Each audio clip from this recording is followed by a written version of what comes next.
dig, and we're like, it's too late. It's too late. We're in it. We're in it to win it now, fellas. We're here. We're here. What's going on, OMI fam? It's Foster, and I'm here with the gang today. I got my boy Cavell Anderson here, and of course we got the one and only, the real Randy Chavez. What's going on, gentlemen? Oh, there's Dashi. Everyone say hello to Dashi. Oh, guys, we got a lot of energy right now. I tell you, it's been a crazy day. And of course, there's a ton to discuss. So we're going to be taking as much community feedback and stuff as possible. And of course, going over the article. I know that Cavell, Randy, and myself all went live earlier, and we all had kind of our independent takes on what was going on. But of course, it's always good to get together in a group setting. More minds are always better than one. Bounce some ideas off of one another and see how the fam is feeling about everything. With that being said, let's just get right into it, fellas. Cavell, I'll start with you. How are you feeling about everything, man? A lot of news the last 24 hours. I love it so far. I'm loving it for the most part. I think the biggest thing in the article that stood out to me, that I'm most excited about is I think it's part of the Master Collector Program Pro thing going on, where you can actually burn your NFTs. So if we're able to burn NFTs, that's going to be crazy. Like, it's going to increase the value of a lot of NFTs, and that's going to be huge. For sure. Randy, do you feel similarly? I am more stressed than anything because now, one, I have to figure out a whole new system. It's like when you're in the Air Force and it's like, you know what? You get used to this supervisor, you get used to the people that you work with, and then like not even like 2 months later, everyone's PCSing, people are deploying and get a new supervisor. Somebody gets shot, somebody gets sent home.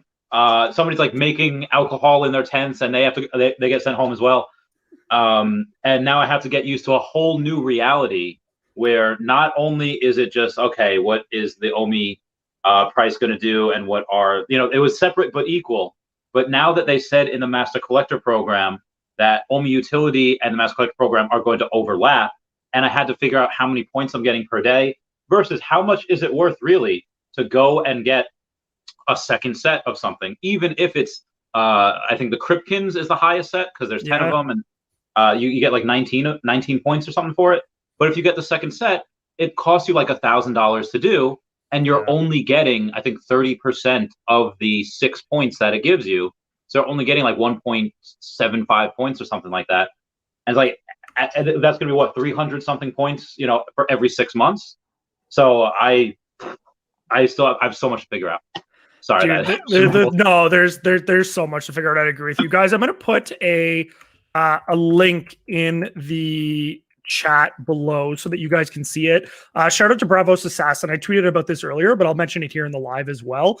He put together it's essentially a website. You go to it and you are able to enter in collectibles, play around with them, and see which ones will hold the most value. So you can go in there, kind of get a sense of based on how the system is currently rolling out, how much something may be worth. Now, of course, this is all subject to change, and I do want to very much emphasize that because I've already seen people are going absolutely nuts in the marketplace. Some things are blowing up. Some things are blowing up in the other way. Everything's blowing up in a direction, not all of it good. And it's a good reference point, but just understand that this is very much a initial release and that things are still subject to change. So I think that is very important to keep in mind. But with that being said, and I mean, I think we'll probably get into all of it, but to you guys, what was the one thing that, and it doesn't have to be good or bad, but what was the one thing that surprised you the most? I know, Cavell, you mentioned, MCP Pro you're excited about. Was there anything that you saw that you didn't think would be in it, and then you saw it and you're like, oh yeah, that's good? Or you saw it and you were like, ooh, yeah, that, I don't know. It's definitely the comics. The comics part kind of caught me off guard a little bit. And Randy brought something to my attention because I think I misunderstood it still. I knew that, I thought that comics were not going to count at all.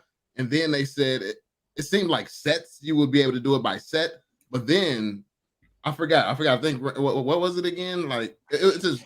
So comics don't count as sets in the sense that if you have all 5 that you get a set bonus, like the 100 point set bonus, the one off. But what you will get is a point per comic that you hold So you would get 5 points for holding 5 comics. But then if you hold comics from a series, so like as an example, the Amazing Spider-Man has like Amazing Spider-Man #1, Amazing Spider-Man #15, so on. If you hold comics from 3 or more of a series, and you have to hold all of them. So if there's a series that has 8 different releases, you have to hold at least one comic from all 8. If you did, you earn like, I think it's 5 points per day for doing that. And then of course you still own the points for, or you still earn the points for holding the comics as well. I definitely had to read it once or twice. I never really went for the comics. Anyway, if I get them on the drops, like I'll keep them and I won't sell them. I actually bought a couple of comics today because you get, they count as collectibles. So you get 1 point per day for each one that you have. Obviously if you have duplicates, then it counts instead of 1, it counts as like 0.75 or something like that. But so I went and I got a couple, but that to me almost de-incentivizes people to go and get that, because let's say there are 2, let's say the Hulk had 2 drops. It doesn't count as a series set. It has to be 3 or more series for it to count as a completed set. True. So it doesn't really count to get those yet. But then if you want to get, like I said, the Spider-Man, you have all 3 of them. Great, costs you, let's say, like $5,000 or $8,000, whatever it costs you, $10,000, and then they drop another one, and you don't get full points anymore because you have to go get that 4th set. Most people are not going to be able to do that. Maybe that's something they're just putting in like for the whales. They're like, hey, you know what? You got the money, you want some extra points, you're going to point farm, and they're going to. The one thing I was curious about is that it says you get 15 points for going and buying something off the marketplace. So what's to stop us from going and say like, oh, hey, if we both don't have, let's say, the common House of X, which costs like $12, $15, whatever. It's like, all right, we'll put it a little bit above the floor price so we can keep going back and forth. I buy for $15 from you, I get 25, or I get 15 points. You buy it $15 from me, I get like $13, $14 out of that. And we go back and forth. I think that's one of those things that they said they're probably going to stop with the abuse. Yeah. But I mean, they're still making money. So I don't know if they would want to. I don't know what your guys' opinion on that. Cavell, I'll let you go ahead. What are your thoughts on that? I mean, that does sound kind of broken if that's how it works. That's officially how it'll work. You'll be able to just purchase back and forth, and you'll continue to get those points from purchasing.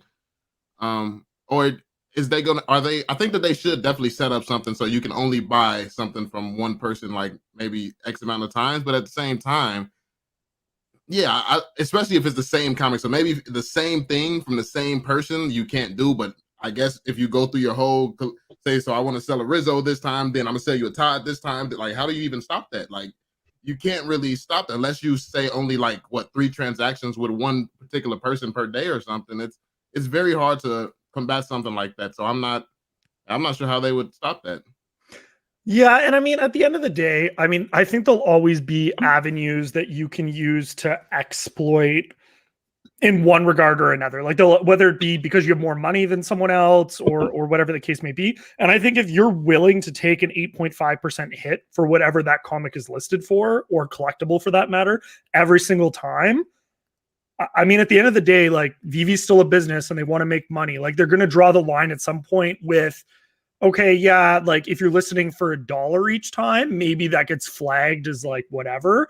But if you're listing it for, fair market value, whatever the floor is, like if the floor is $20 and you're listing it for $20 all the time, and you're just going back and forth with someone, like, yeah, I guess technically each collectible that you purchase in the marketplace counts as a purchase and would give you those points. Now, I could see them saying each collectible within a 24-hour period. So look, let's say you wanted to buy the House of X. You buy the House of X once.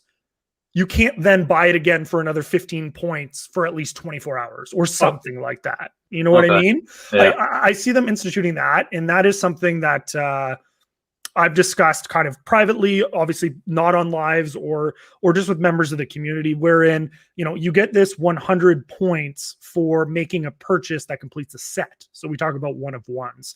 So you get this 100 points, but if you transfer a collectible to someone currently, you don't get, or at least you're not supposed to get, the set bonus.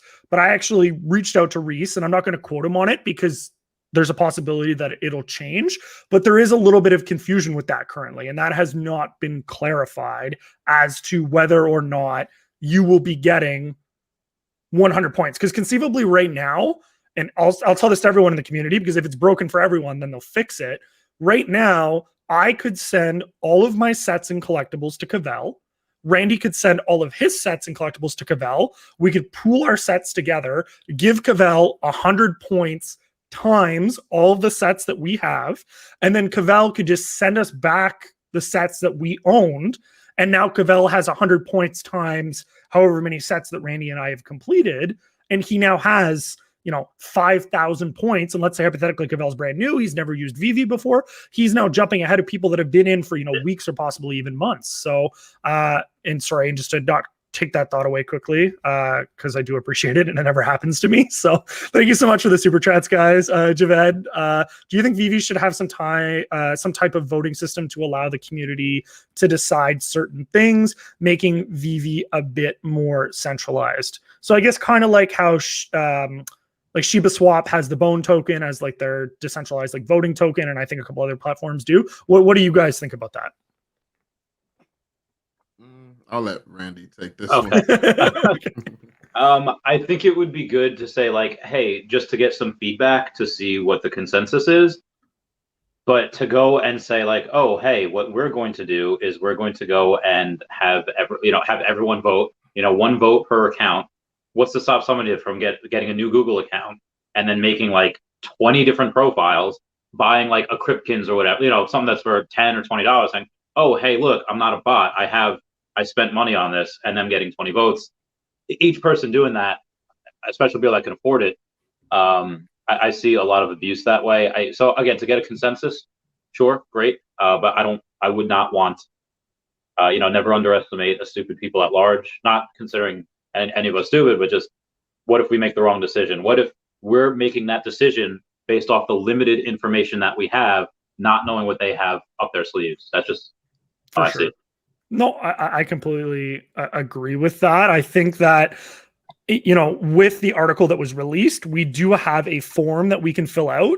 It's a Google form that they have included, and they have, stressed upon us to fill out that form. They're saying, we want your feedback. Let us know what you think, and then we can make changes if we feel as though it will work within the model as a whole. So, I mean, it's not like they're like, hey, this is what you're getting, deal with it. They're very much open to everyone's suggestions in the community. I don't know that we necessarily need a token necessarily for voting or voicing our concerns. I think that for the most part, whether it be in AMAs or whether it be, just through various socials, I think the team does a fairly good job of receiving feedback, whether it be positive or negative, and taking it into account. Now, they may not always listen or agree with everything that you say, but I think that they do a decent job of at least listening to what it is. So,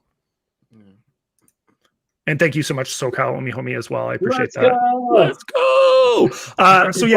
So back to that exploit quickly. Yeah. So like we could just farm between even just the three of us. We could just collude together and just send everyone, collectibles back and forth, and you're giving people 100 points for all those collectibles. Now, of course, they won't earn the ongoing points, but if they're engaging in the app and they're earning 25 points a day from whatever the engagement aspect is, and then they slowly collect sets over time, they're still in a much more fortunate position than someone that just joined the app that doesn't know anyone and doesn't have that ability. Now, I want to emphasize that I'm not saying you shouldn't be allowed to transfer collectibles to your friends or family. That's not what I'm saying.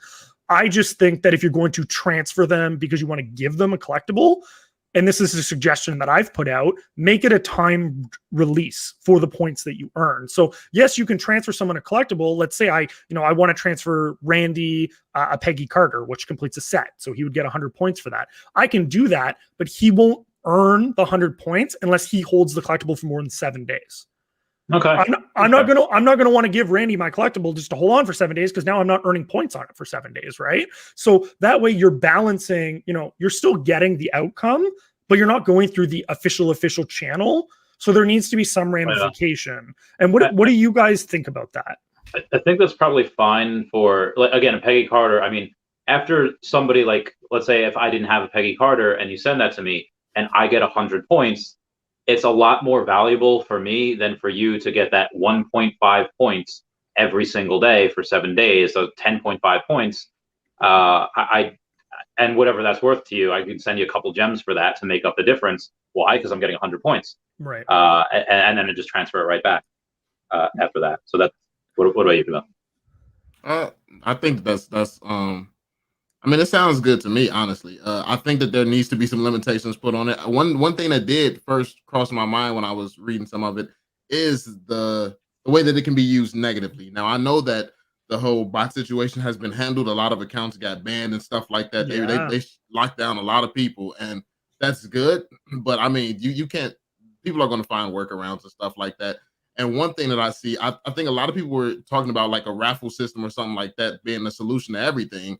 In reality, with this program right now, technically, this just starts a new business for some people. People who make accounts, sit here and farm it, get points, and then sell these bot ready accounts. Like you're ready. You can have all these accounts that you farmed up, got some points, and now you can sell these to somebody who has a bot. Now they can use these accounts that you've taken the time to boost up and bot with these accounts. So this is just a new business, honestly, that's just been created. So yeah. I mean, 100%. You know what? I didn't even think about. I was always just thinking like, hey, I'll send you the collectibles and whatever.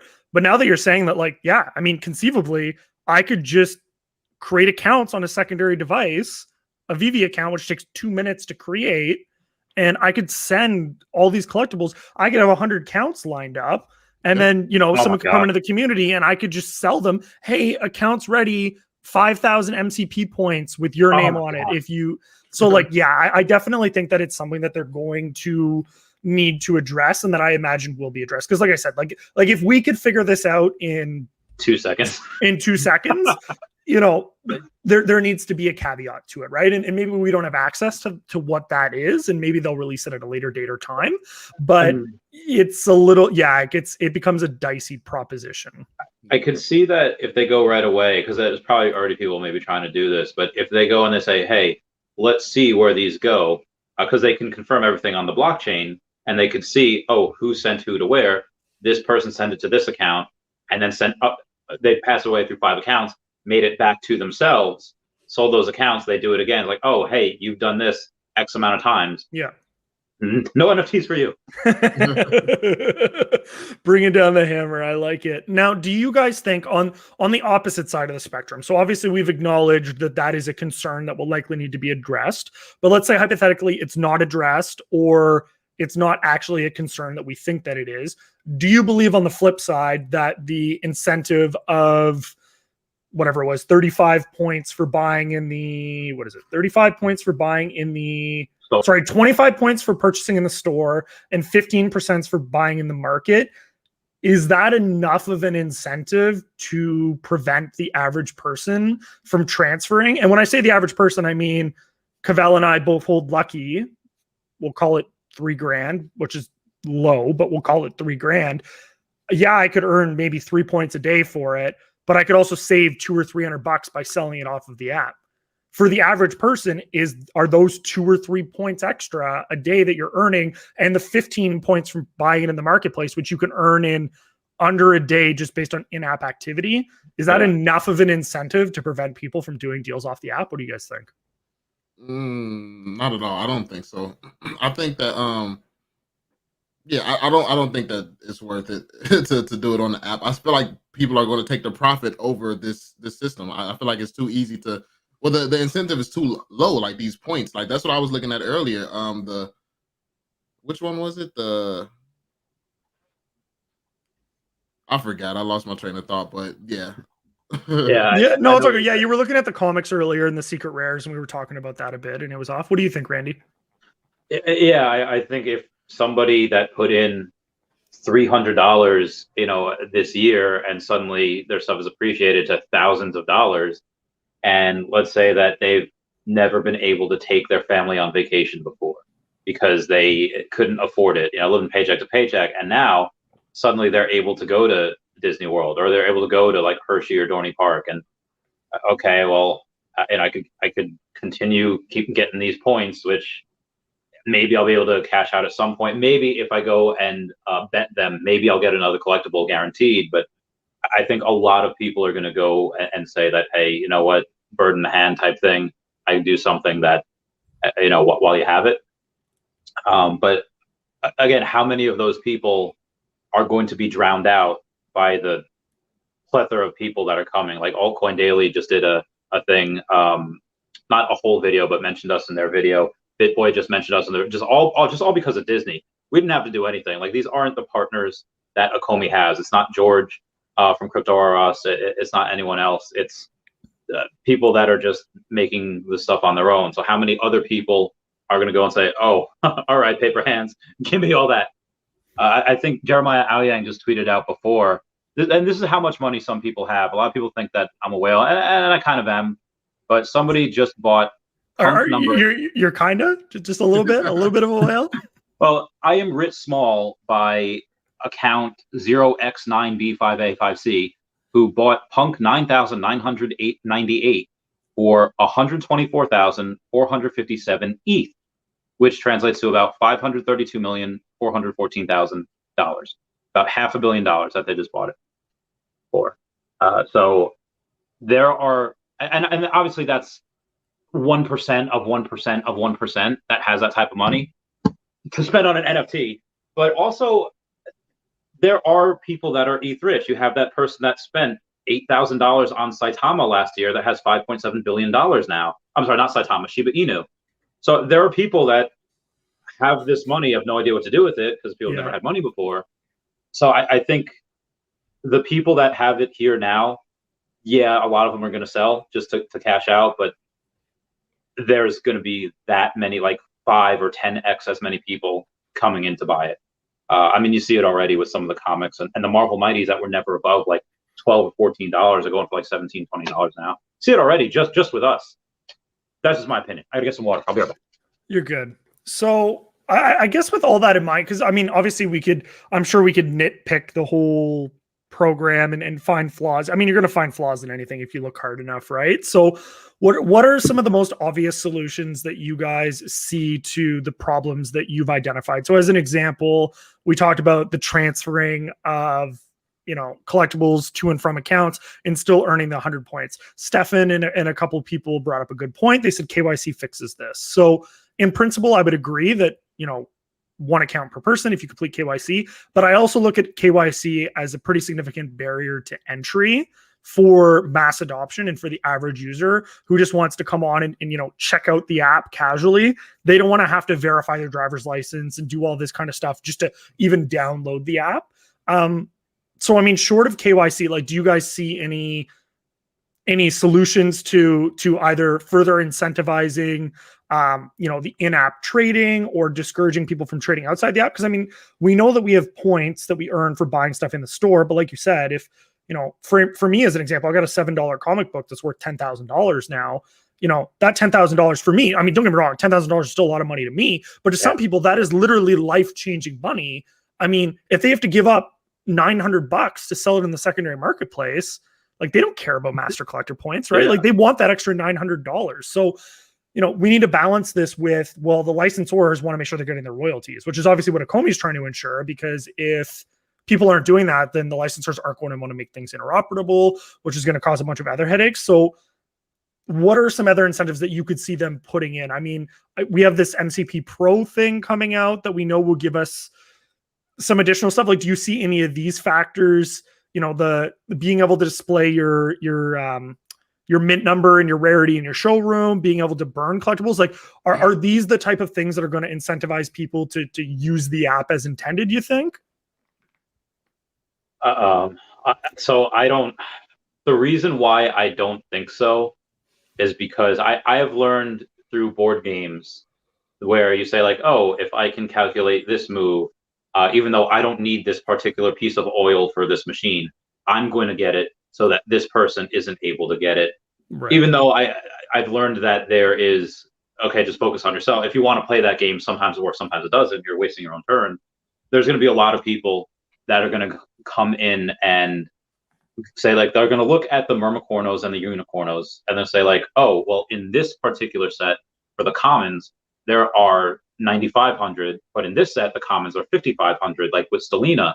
And some people are going to take the rares and I just use that. Oh, let's say the Tropicanas for the rares, and the rares get you. What do they get?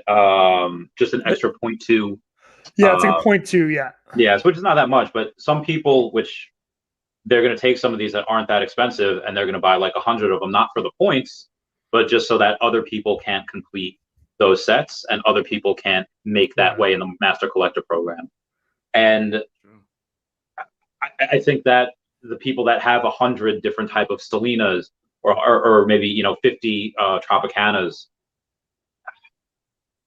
No, I think they'll be like, okay, well, I don't want to do this for gems. I'd rather trade for off the market. Maybe they'll accept OMI in the future, and hopefully the OMI utility article trades for that.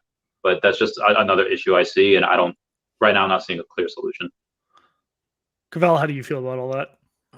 Yeah, I think that there needs to be some type of better incentive. Like, one thing that I'm unclear about, what is the biggest problem with OMI not being a security? Because I feel like some more incentives around OMI, which they can't do because they don't want to be classified as security. I feel like maybe that could be a solution to some of the problems. But what's the cons of being classified as a security as opposed to a utility token? Yeah, so and that's a good point. And I mean, I threw up Dan's comment here on the screen. Shout out to Dan, always a great supporter of the community. He points out that obviously OMI loyalty staking program hasn't even come out yet. We don't even know what the details are for that, which is going to add a whole other level to this. I think the issue outside of being classified as a security per se, I don't think being classified as a security in and of itself is an issue, right? Like if you're regulatory compliant and you're classified as a security, that's fine. I think the bigger concern, and something that the project has always tried to focus on, is not putting any negative sell pressure on the token. And the token is deflationary.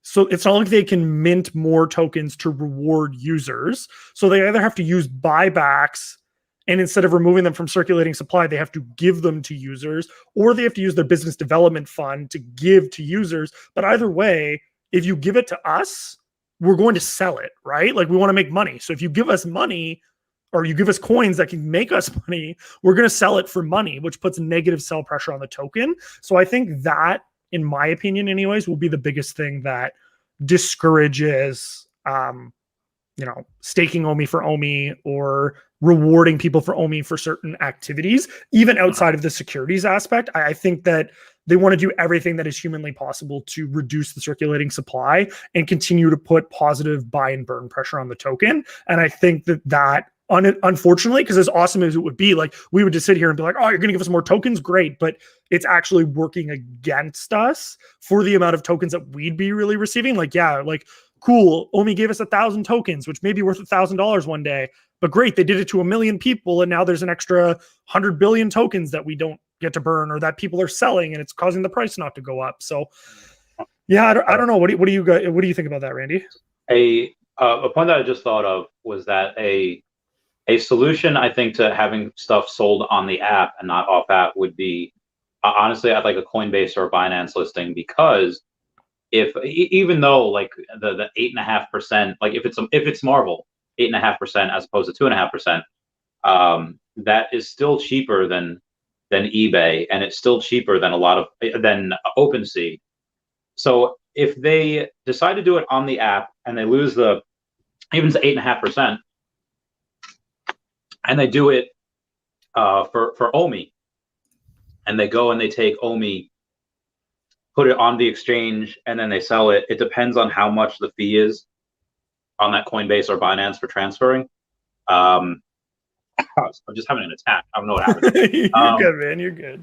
And that might, but again, if it's only the 2.5%, so non-Marvel items, they will probably be kept on the app, because again, if you're going to want to go and sell for OMI, the fee on Coinbase or because the gas fees are nothing. So the fees on Coinbase or Binance are probably going to be a lot less than what you would have to pay, offline. So I think that's going to be one solution, but I don't have a solution to what you were just talking about. I just got it.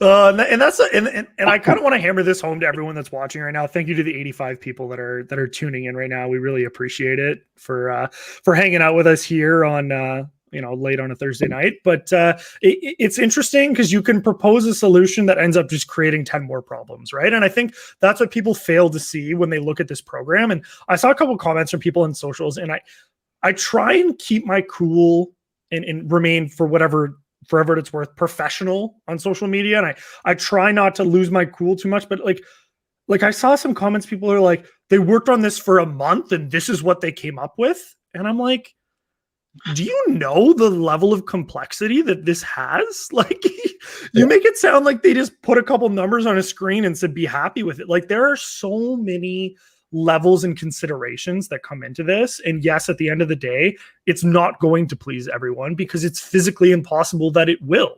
You can't only please the whales. You can't only please the newbies. You try and find a balance somewhere in the middle, and then both sides are unhappy. So it's tough. It's really tough. And I think on the conversation of that balance, there's a couple of these bonus points that we earn. So we earn bonus points for duplicate collectibles being held on a diminishing rate.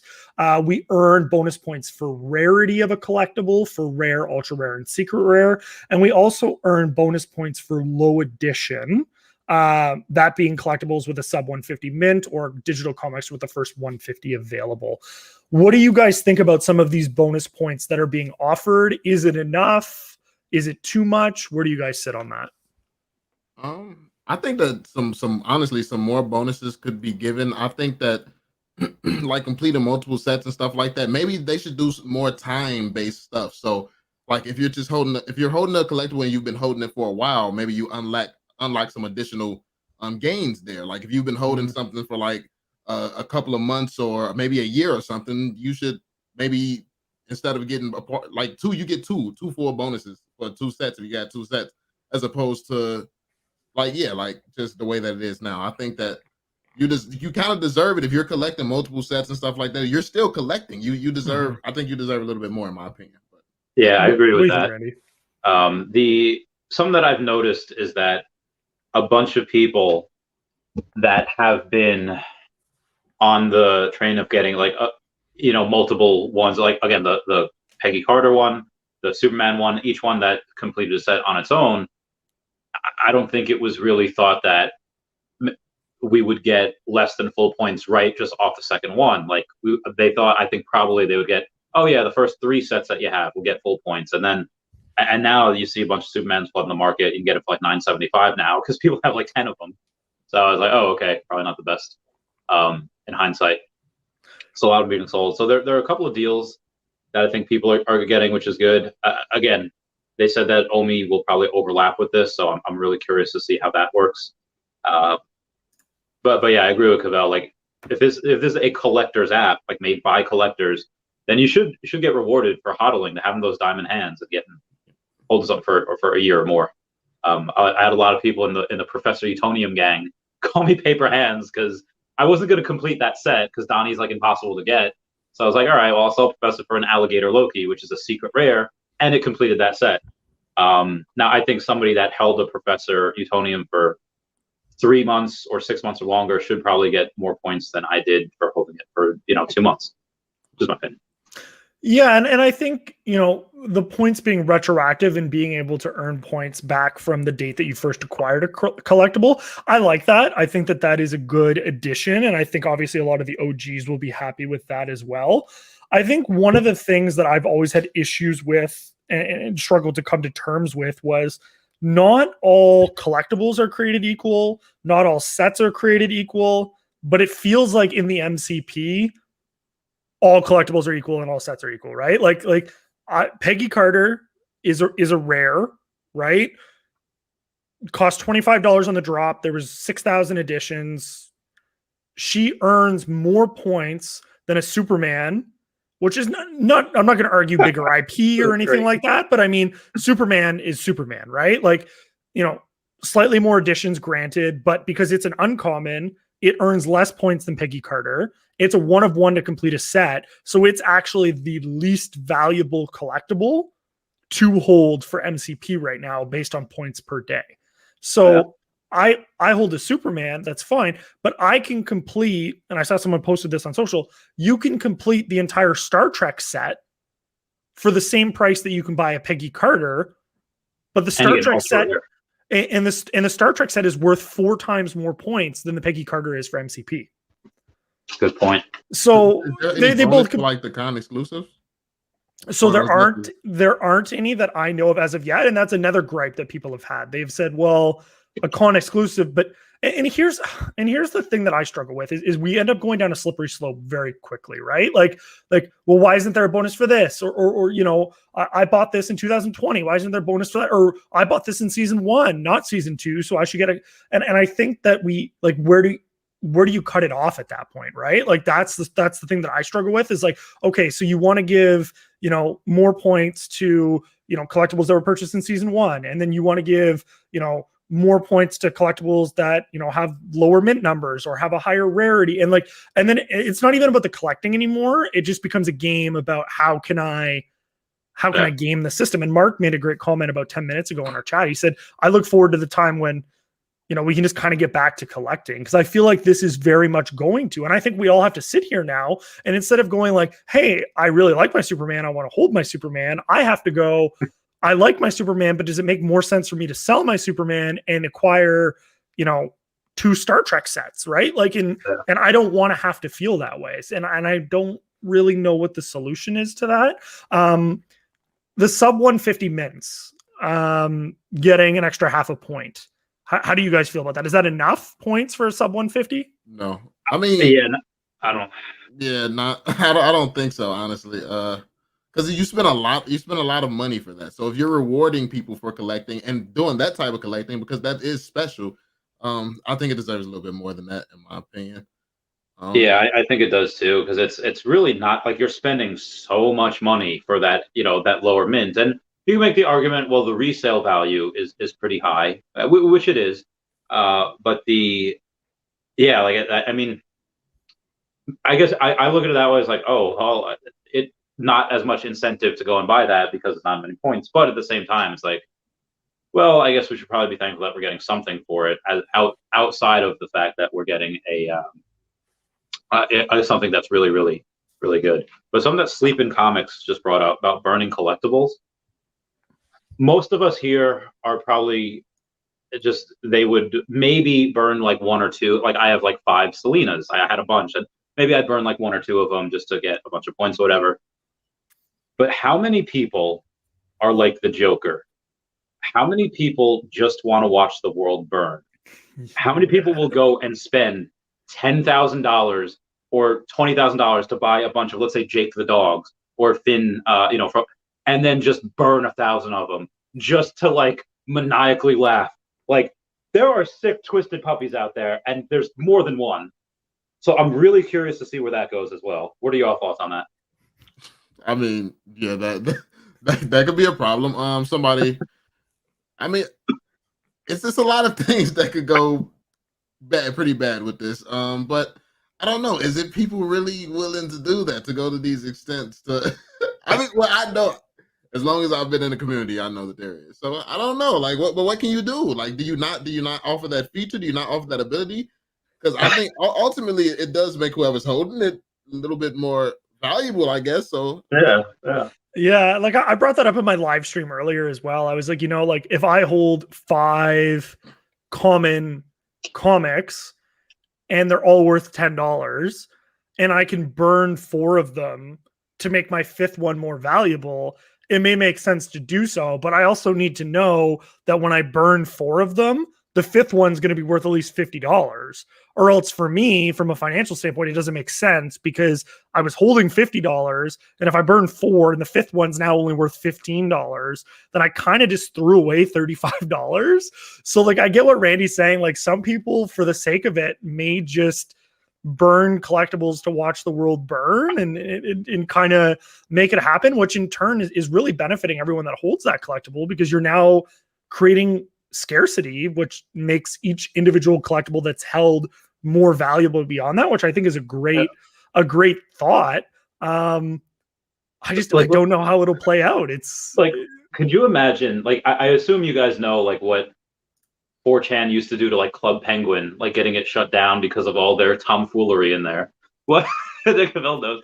What if that happens on like 4chan or the whole Reddit army is just the internet just takes over and they just decide, you know what, I don't want anyone to get any of these cat women or these meras, and they all have this campaign where they all just becomes a meme, like let's burn them all to the ground, and and then suddenly Mera becomes like the rarest one in the thing because they burned like 8,000 of her. I think this does open up the gates for people to manipulate the market a little bit more.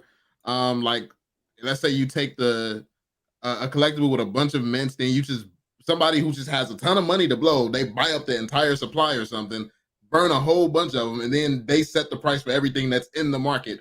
It's like, what do you do? Maybe an alternate, maybe a greater than 0% chance. One evening, I'm like, let's say OMI's at like, a year down the road, it's at 20 cents, and I have like a buttload of money, and I'm taking a trip with my good friend Lucy, and I decide, yes, let's go on it, and just take 5% of my net worth, and just absolutely destroy something in the market so that nobody is able to collect the Kripken set. Because I took all the Loch Ness monsters and I burned them all. You need a buddy system, Randy. You need the nuclear launch code. You got to turn 2 keys. You need a second person that, like, when you're like, this is the idea, the second person is like, no, Randy, it's not. It's not the idea. You don't do it. Don't burn 10% of your network. Don't do it. And then I go like alluvium. That's the same thing. Yeah, so Lori Walking Feather, shout out. Thank you so much. Bringing up a great point. That's how alluvium works. You burn 3 low-level creatures to make 1 mid-level, etc., making them all scarcer. Does that sound like any collectibles that you guys have ever heard of that, Randy, maybe you collected one day that evolve and create into Pokemon? I mean, nothing that makes them really scarcer. That's true. I mean, but yeah, like the stuff that you can get you get a bunch of them, and then you can evolve them. Yeah, like Pokemon. I'll burn three Charmanders for a Charmeleon. Like, I'll do it. Yeah, I think that would be pretty great if they had that.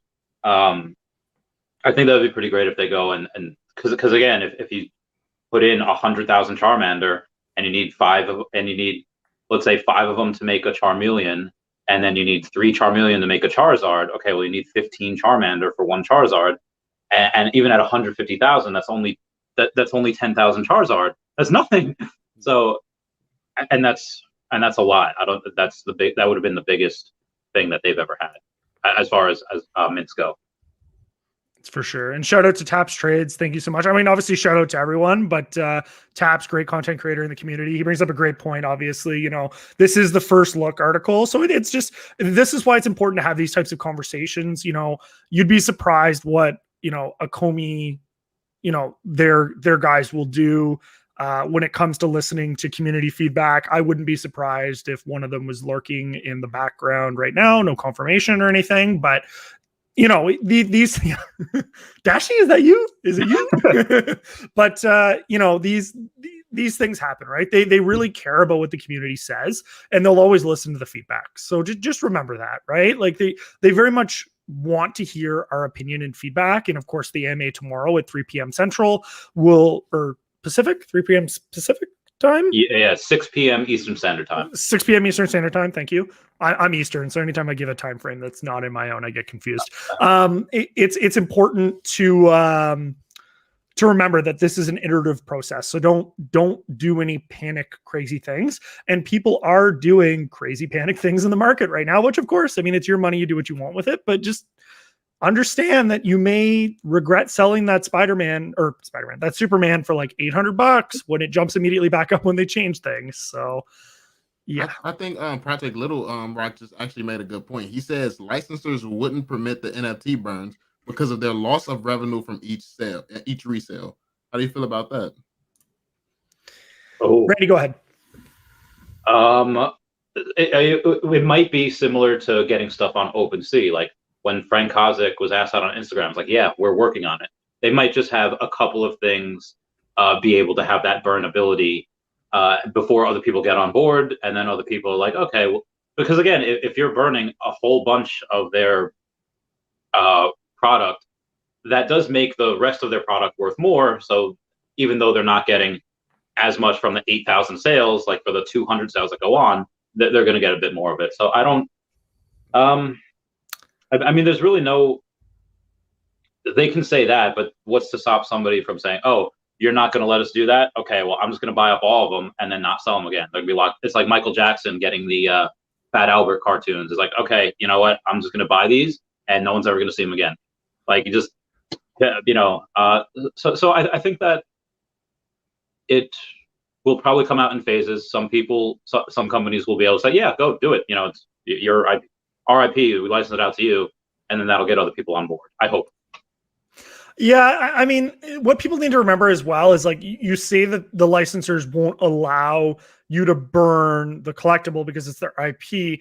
But at the end of the day, if it sits dormant on an account and isn't used regardless, then it's not being resold for any tangible value either. So, like, if you're using it on the app and it's still within the app, you kind of have the right to do whatever you want with it. And if what you want to do with it is either never touch it and it sits on your phone and you never looked at it for 50 years, or you burn it, you're still creating scarcity, but at least instead of one being artificial scarcity. And that, like as a perfect example, I don't know if you guys heard about this, but that whole landfill situation in the UK where that guy had like 1 million Bitcoin or whatever it was on a hard drive. And he had like petitioned the entire county to like help him go through the landfill to like find the Bitcoin that he had. And he was going to pay them like 10%. And it was like hundreds of millions of dollars. And they're like, no, like it's not safe. But like the network for Bitcoin can't say that that coin has been burned because it technically still exists. It's out there, right? Whereas, so like if you just have a bunch of collectibles sitting on an account that you never use, they still exist, right? Like same with OMI. Like if OMI's just sitting in someone's wallet and they die and we don't hear about it and they're a whale, well, there's still a risk that OMI could be sold or it can't be removed from circulation. Whereas if you burn the OMI, similar to how you burn the collectibles, then it's gone, right? And then you know factually and you can account for that. And I don't think that there's anything wrong with that. And I mean, at the end of the day, like, and I get the whole argument, like it's the licensor's IP, but you still own it. And if what you want to do with the thing that you own is remove it from existence, I can't really see them saying, no, we don't want you to do that. Like, I mean, at the end of the day, they've said, yeah, you can make 7,500 of them. And if they stay on the VV app, whatever you do with them is what you do with them, right? So I just want to circle back quickly to the not all collectibles are designed equal. As you know, Randy, obviously you have a pretty extensive showroom. Cavell, you're doing quite well for yourself as well. I'm not doing too bad either. Like, how do you feel about the fact that, you know, a collectible that should, by IP standards and fandom, be worth thousands is now worth less than a collectible that, you know, might not? Like how do you feel about them? And nothing against the Myrmicornos, don't get me wrong. They're cool, like that's fine. But, or is it the Kripkins or the Myrmicornos? Which one gives you the most points? I can't remember which one it is. It's one of the two. Kripkins, Myrmicornos, and Unicorns, they all give pretty similar. Yeah, so whatever is Kripkins or Myrmicornos. But I mean, those are, and I know that VV releases premium licensed 3D digital collectibles, and I'm not knocking the brands to anyone that's watching, to be clear, but I mean, they're not Marvel, right? They're not Disney. They're not DC. Like, how do you feel knowing that that set is worth, relative to Master Collector, more than, you know, the Spider-Man set or the Captain America set? Like, how does that make you guys feel? I think I'm pretty much in the middle on that. I get it, because it has to have some value or no one's going to get it. Everyone's going to get Marvel, DC. Who's going to pick up a Myrmicorno or a Kripkin? Like, except for somebody who just wants a collectible and that's all that they can really get because it's so cheap. So I feel like it has to be some incentive to get that. And I feel like having a Marvel collectible is its own incentive. Having a Lucky is its own incentive. So you can't have every incentive going to the things that everybody already wants anyway.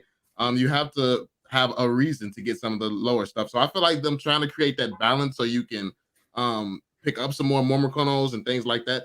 I feel like I like it. I like it, but I do understand, because I hold some of the more. I hold some secret rares, so I get it. But at the same time, I understand that if more people can get some more Myrmicornos and get some more stuff that's affordable, they're having a better experience on the app, which ultimately, because I'm an OMI holder, makes me more money in the long run anyway. So maybe I'm a little bit biased as being an OMI holder because I'm a little more carefree. But yeah, what do you think? Yeah, I like it. I actually don't like it when I'm just gonna use anime as an example. There's like a couple of characters that are just so OP and they kind of outshine everything else. Like Dragon Ball Z, big example like that. The Saiyans just take care of everything. Maybe like Piccolo will every once in a while help out, but they do that. They do it really well in Fairy Tale, where they go on and they spread out the power evenly amongst people. And one of the issues I actually had with Pokemon actually addressed is Ash's Charizard when he finally started listening to him in the Johto League, when just destroying everyone. Oh, you can't beat him. Oh, send out Charizard, and then they rid him off to the Charsippy Valley. But this is really good. The fact that everything seems to be the ones that aren't as desirable or weren't as desirable, they're becoming more desirable now. Like the Kripkins, Myrmicornos, the hoverboards, anything that is 5 collectibles plus that are getting you 6 points each day for having that set. I think it's a really good thing, and I'm really curious to see what other buffs they might get in the future to even them out. Because at any time, as seen with the Fantastic Four comic that we got, that was really a Captain America comic, that they can go and fix stuff to make it more valuable. So I'm happy about it. And like Cavell said, at the end of the day, if you want to take some of our stuff and increase the value of it, I'm not going to stop you. Yeah, and I think people are just people are sometimes just babies when it comes to certain things. So they say certain things like, okay, what's the point of holding a Lucky? It gets less benefits because it's his own set and things like that. Like, what's the point of holding a Lucky? But then when you see a whale come in and buy that Lucky up for $50,000, you guarantee people want that Lucky again, regardless of the Master Collector points. And that's what it is. Master Collector's points, it's just at the top of people's mind because that's what's going on right now in the moment.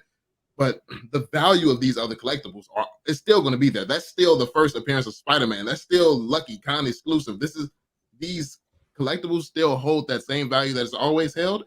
And they still have the same reasoning, like because there's a lot of whales who would come to the community who couldn't care less about the Master Collectors program. Maybe they just want to come in here and flex on everybody and just buy up whatever they feel like getting. Maybe people are not going to even put the effort into it. They're just here to flex money. And yeah, I mean, you just never know. So I feel like making these smaller collectibles more desirable for people who actually want to take part in the ecosystem and get that experience, I feel like that they're doing the right thing by doing that. Yeah, and what you said about people just flexing, like how much would you pay to have that Instagram blue or white check mark, like Danshova has? How much would you pay? Like I would pay. Like it sounds so stupid. It sounds so vain. Like, oh, you want people to think you're important? Yeah, yes, I do. I do want people to think I'm important. So if I can go and flex and say that I have Marvel's first or Disney's first NFT, the Spider-Man Secret Rare, I'm gonna go get that. Like, and again, a bunch of other people that just want to, have a cane measuring contest, and they go and they say, "Yep, I'm gonna get that too. It cost me 50." I think that's what I love about rich people. Also, they love to tell you how much things cost. Oh yeah, this right over here, this NFT, this I spent $10,000 on. This one $50,000. So yeah, and you could just show that in your showrooms, and that Master Collector Program Pro that they're coming out with, where you're able to show how many mints there are, what mint number it is, how much it's worth in your showroom for that public to see. Yeah, I think that's really, really cool. It's really good. I think it's really interesting, some of the benefits and incentives that MCP Pro gives you, like you said. And for those of you that, and I'm sure everyone's read the article by now, but as a quick refresher, MCP Pro will be free to the top 6 levels of collectors. So if you're in the top 6 levels, you won't have to pay for it.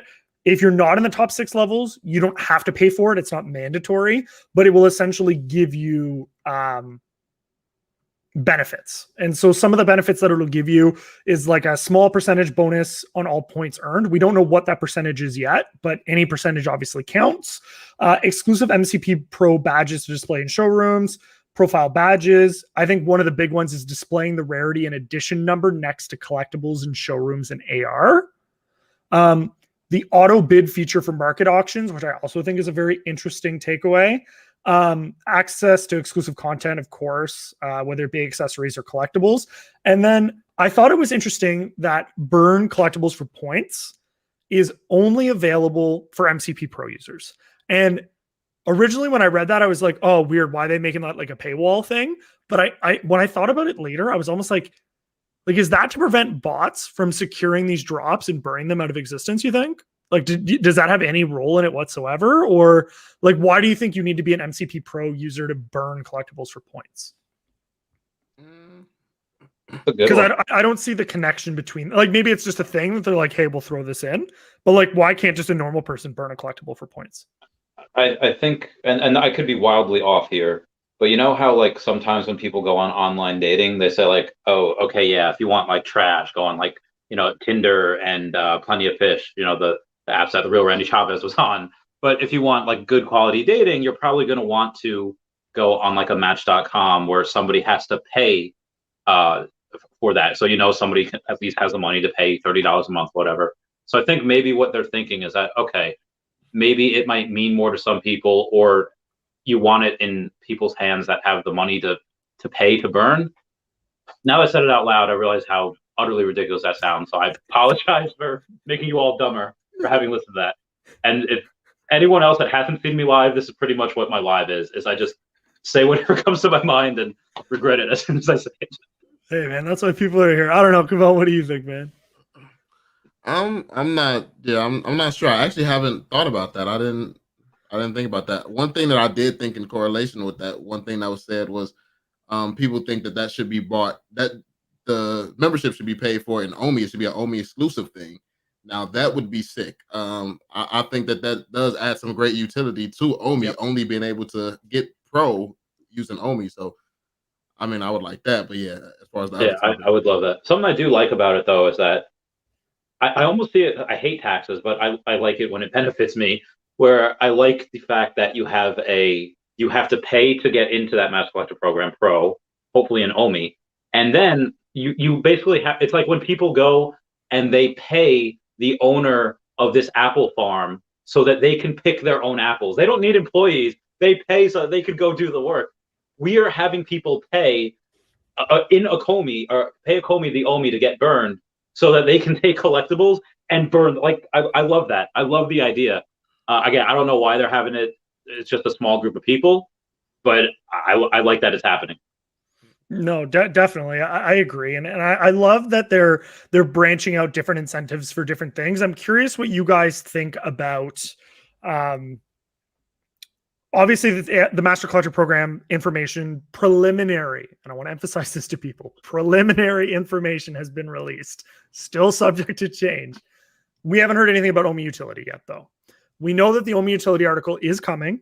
We don't know when, #soon, but it's coming. I have heard, and I don't know if you guys have heard as well, that much of the utility behind the OMI staking and utility article will be similar to MCP. I've heard that there'll be differences, obviously, but I've heard the meat and potatoes are similar to one another. So my question to you guys is, and of course now we're getting into speculative territory, which is everyone's favorite thing to do. So what do you foresee the OMI utility article offering that the MCP article doesn't already provide? And is it an incentive to stake your OMI? I don't know what it couldn't provide, or what it could provide that the other stuff that MCP didn't. But I just see that as just another way. Oh, you feel bad that you're not earning enough points as much as you could. Because again, like some people did both. They got OMI and collectibles. Some people went all in on collectibles. Some people that didn't and went all in on OMI, there's like, okay, it's really, and they kind of want to reward those users. They say, oh, let me go, and because I don't have that many collectibles, let me take my OMI and either buy those collectibles, or I could stake OMI and get, kind of get in the game to make it an even playing field, which would greatly benefit me. I'll take 1 million OMI a week, like all around, all year. But I think it'll be, I don't know. I don't want it to be maxed out. Like, oh, you only get a certain amount of points up to here. Like, I want people to lock up their OMI for a year. I want them to do it for X amount of months or years at a time. And because that takes away from the circulating supply. And again, if you lock up 1 million OMI for a year, that you put it in there and you get however many points, good. Let people lock it up. So that's kind of the only thing. David, you put this protection program over. Yeah, so those are my thoughts on it. I don't know what it could offer that this couldn't. Yeah. Cavell, thoughts? Same. I don't really know. I don't know what it could really offer. I also don't. Depending on how they do it, that's been a concern. Is it going to be an incentive to really get like whales who have a billion OMI or something to really stake all their OMI, or is it going to be a cap? Is it going to be some type of limit where some people could just put like maybe 10% of their OMI in there and they can still do whatever they want with the remaining part? Is like, what's the tiers going to be like, I guess, for it? So yeah, I'm not really sure what they could do. Like, is there incentives good enough right now? Is there any incentive that's going to be worth you staking a billion OMI right now? I can't even think of something worth that. Like, what do you give someone to stake a billion OMI? Like, I don't even yeah know. and I've struggled with this as well, and I'll be honest with you, this is, I don't want to call it a fear, because I very much do believe in the project and everything that they're doing, but this is the one thing that I'm like, if the OMI utility sucks, and I mean like really sucks, the big one, we might be, I don't want to say we're going to be in trouble, because there's still so many positive things. Even if the price of OMI went down, we'd burn more. Like, when I say trouble, I don't mean like, oh my God, the project becomes a rug pull or nothing, like nothing like that, guys. But I just mean, if the main, like, staking utility or staking OMI as a form of utility, in my opinion, will be one of the biggest catalysts to price action for the token in the short to midterm. We have the ability to lock up tens of billions of OMI overnight with this coming out, if the rewards are what they need to be. And I've thought about it, and I remember when it was talked about, a couple weeks ago, and they were given little teaser, whatever, and in AMAs, and Dan mentioned something about, or maybe it was Reese, I can't remember, but they basically said their concurrent systems, the OMI utility article and the master collector program, they'll have similar features and rewards in both of them. But what the master collector, or what the OMI utility article will allow you to do, is to stake your OMI, and then you will be able to burn it in order to gain access to drops.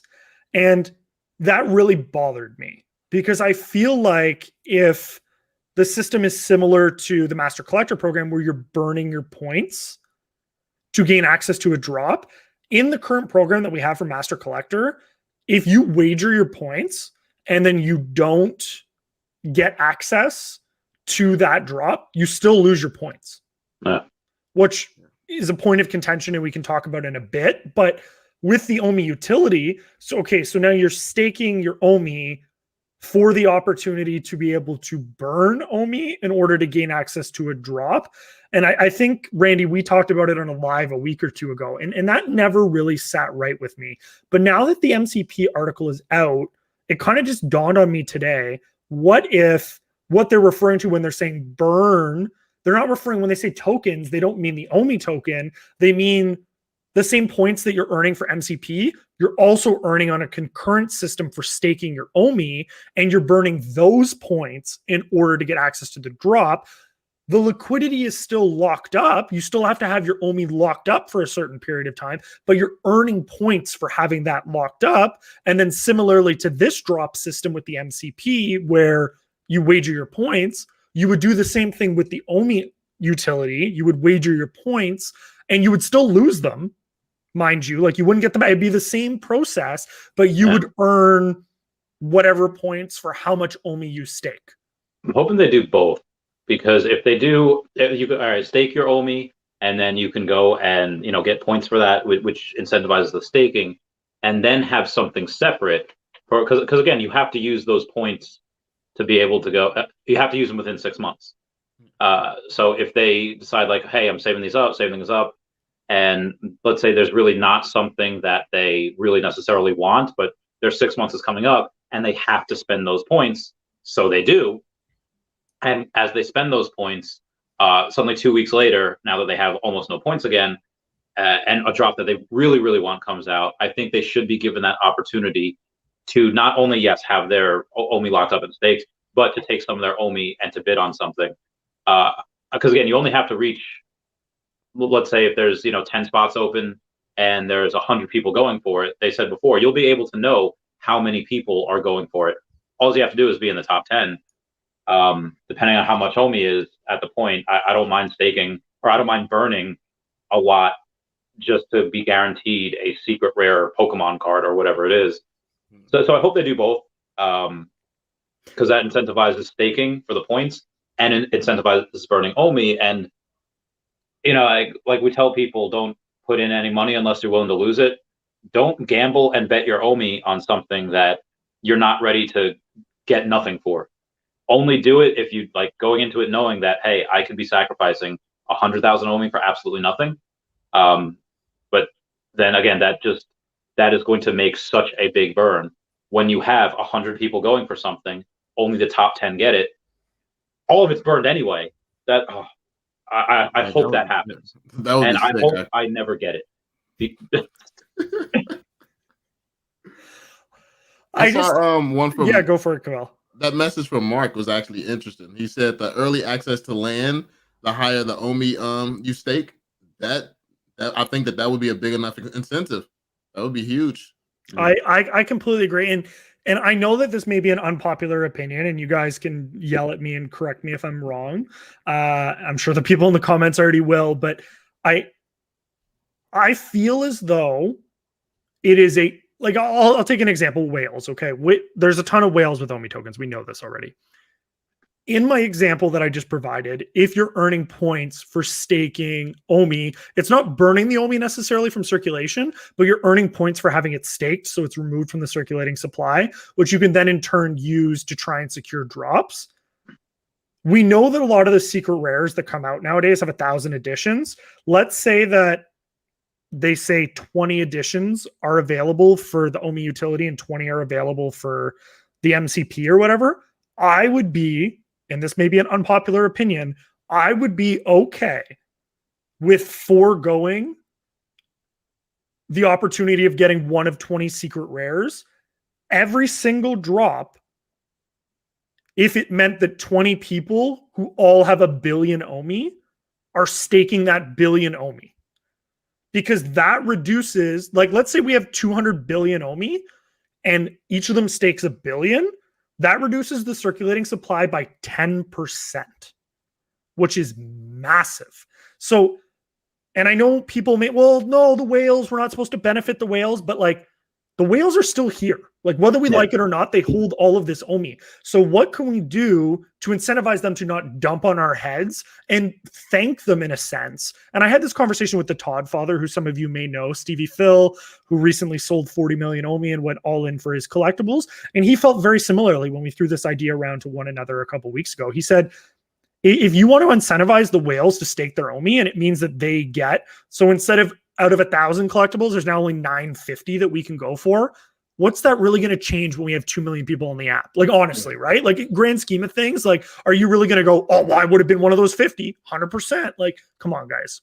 I have no issue doing a couple of drops where they're just for whales only. Oh, you got to stake or burn X amount of OMI, even if there's 1,000 of them, because I would see that as just okay, well, I pretty much no one was going to get the James Bond ticket. I'm not too salty about that. If they have a whale only thing, okay, let them. If they do 100 gold Ironmans and it only goes to whales, yeah, let them. And it's even if and we threw around the idea, they are gifted collectibles that they cannot resell, but only they can own. Right? So they get a crazy, how David, you got a comic book from Marvel, thank you for what, we're thanking them. Thank you for believing in the project, for investing a butt ton of money in it. And thank you for not dumping on our heads and being willing to lock up your liquidity. Here's how we're showing appreciation for you. Even as something as simple in the VeVe-verse as a wall of fame. Anyone that locks up over 100 million OMI, you get your name permanently ingrained in the city hall that is the VeVe-verse. It doesn't sound crazy, but to a lot of people, it's the same thing as the check mark. That is recognition to everyone in the world. And I think it's a good a bid for the number 1 spot. A bid. that was you know what I mean? It's Yeah, it's. I mean, you have people in New York City paying tens of millions of dollars, or sometimes even more than that, to have their names on buildings. And that's the same thing. That's the same thing. It's just in the VeVe-verse, and it's you read it in How to Win Friends and Influence People, Dale Carnegie, how he incentivized his neighborhood friends to go and grab grab hay and grass for the rabbits. Like, whoever brings me the most, I'll name a rabbit after them. That incentivizes the kids real quick. And it's just, yeah, human psychology. You get to put your name on something, especially something that everybody's going to see, probably tens of millions of people over the course of next few decades. Yeah, definitely going to be worth it. Yeah, no, it's it just gets me hyped up when I think about certain stuff like that. Like and once again, I don't know what's in the OMI utility article. I don't have any insider information. It's not like I'm telling you, hey, this is the future. I don't have a crystal ball. But if they're able to incentivize locking up liquidity, because we know that they're not going to, I'm going to be honest with you guys, like, you're not going to be able to stake your OMI for more OMI, at least not on the app. Maybe some exchanges will offer it, but like it as an incentive or whatever, like maybe, but you're not going to be able to do it on the app. So what can they offer you? And we talked about land, which is an interesting consideration.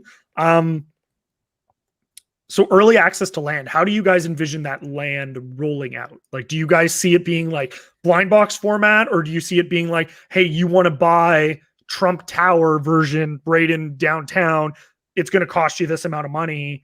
Hey, you want to buy a little house out in the suburbs? Yeah, it'll cost you a lot less. Like, how do you guys see that rolling out? I want to see the most expensive land right around the important stuff in the VeVe-verse. So like Disney City, VeVe City, like I wanted to cost more the high traffic areas, like so they like the whales can just battle it out and just be paying a ton of money for that area. Like so somebody like me, I can't even get involved in that. Like that's exclusively for people with like the big bucks. And I'm good in the suburbs back here by nothing. I'm okay with that. As long as I got a little bit of something so people can come to and drive their DeLoreans too, I'm okay with that. But the whales really doing what we all need them to do, which is burn all this OMI so we all can make some money. So I would like to see it rolled out in like auctions where these whales are battling it out. Like maybe there's a piece of land, the biggest piece of land right next to Disney where it's the most business opportunity. You're going to have the most foot traffic. Yeah, that's going for maybe 500 million OMI or something like that. So, or like even $1 billion. So I would like to see that. I don't, they didn't, it's been mentioned in the past, and somebody just mentioned it here, where they said, oh, lock up a certain amount of OMI, like 100 million or $1 billion or whatever, and you get a percentage of the market fees that are like that would, I don't know how they would give that to you. I guess maybe they would give that to you in gems maybe, or I don't think they would give that to you in OMI, but even just get a certain percent of the market fees, because I know all of that is supposed to be OMI burned, or maybe not the market fees. Maybe it would be you get a percentage of, they said, you're going to be able to spend your points, Master Collector Program points, on items in the VeVe-verse. Like Reese said, there's going to be Disneyland in the VeVe-verse. So think Marvel Land, think Jurassic Park Land or Jurassic Park. Maybe something like that. I would like to see as well. And then agreed with what Cavell said also. What if instead of like maybe giving money, maybe they just give you discounts on things that you buy or something like. That's true too. You're gonna buy them anyway. Yeah, as well. I think Lori, sorry to interrupt there. I think Lori brings up an interesting point. Like, Lori, no offense, the Facebook VeVe group is never happy about anything. I'm just gonna put that one out there. Like, not to be that guy, but like they're never happy about anything. So I just have to put that one out there. My buddy told me to join Discord because I wasn't on the VeVe Discord. He's like, man, you really need to join this. People are talking about you, and I was like, oh, cool. People are saying nice things about me. And it's like, oh, I was in like an AMA, and I joined the next day, and they were like, oh, that Foster guy, I can't stand the sound of his voice, and I'm like, thanks for being productive, guys. Like, like glad we agree on that. Like, it's just anyways, I had to comment on that one point. Cause I mean, at the end of the day, we can talk about this for days. No one is ever going to be 100% happy, but that's why we're throwing out these ideas. We're getting your guys' feedback. We can pass it along to the team. You guys can pass it along to the team, and we work to improve the project. But to anyone, and I'll say this publicly, and I have no problem saying it, to anyone that is unhappy with what the program is, and who thinks that the team didn't work hard on it, or thinks that after the time that they put into it, that it should have somehow been quote unquote better than this, I'm not seeing it. Like, I'm not seeing what it is that you hoped it would be. And if there's something more that you're hoping for, then ask for it, right? Because like, that's the only way that we're going to know. It's easy to critique something, but give some substance back so that we can work together to improve something rather than just saying, oh, this sucks. Okay, that's great. So what can we do to improve it? Anyway, sorry, back to the land topic. And again, you use your voice. On that Medium article, you have that form to fill out. So if you're really salty about something, make your voice heard. And Brendan Z, I dig the new profile pic you have there. But I am on a diet long story short, from Tuesday till now, I've been eating like 1,000 calories a day because I do not fit in the pants that I need to be in the wedding tomorrow. Not my wedding, but a friend's. And I'm super salty that I'm going to miss the AMA. I'm going to miss like one of the drops. Yeah, very salty. Sorry, keep going. No, I love it. I love how you look at the world and your thoughts on everything. It's good. It's good. No, I think it's going to be really interesting just to see what's ruled out with land, and I think that it will be one of the big burners of OMI. And I'm fine with, even if I don't get land, as long as it's burning the token and increasing the value of my investment, I'm good with it. I'll learn to live with it, right? And so there's that.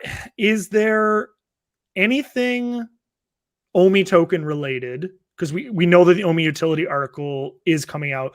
OMI to NFT is something that will also likely be coming soon with the introduction of the MTL, which I don't know if it's in beta this week or not. I personally didn't get an invite to check out. So for those of you that say that content creators get, favoritism and stuff, it doesn't happen. Trust me. I don't want to say I wish it did, but I would know if it did, and it doesn't. So how do you guys feel about that process with the MCP? Now we have, a project that has an actual goal where you can accrue towards something. Do you see with OMI to NFT coming in, like what collectibles are on your guys' radar that you think will kind of blow up or might, you know what I mean? Are the collectibles that'd be on the radar? Well, like collectibles or even sets. Like, is there like sets that you think like, or even types? Like, do you think comic books are now going to dip, or do you think they're going to go up? Do you think, one of one collectibles are going to go down, or what do you guys think about that? I've seen a bunch of the ones come out already, or the commons go up.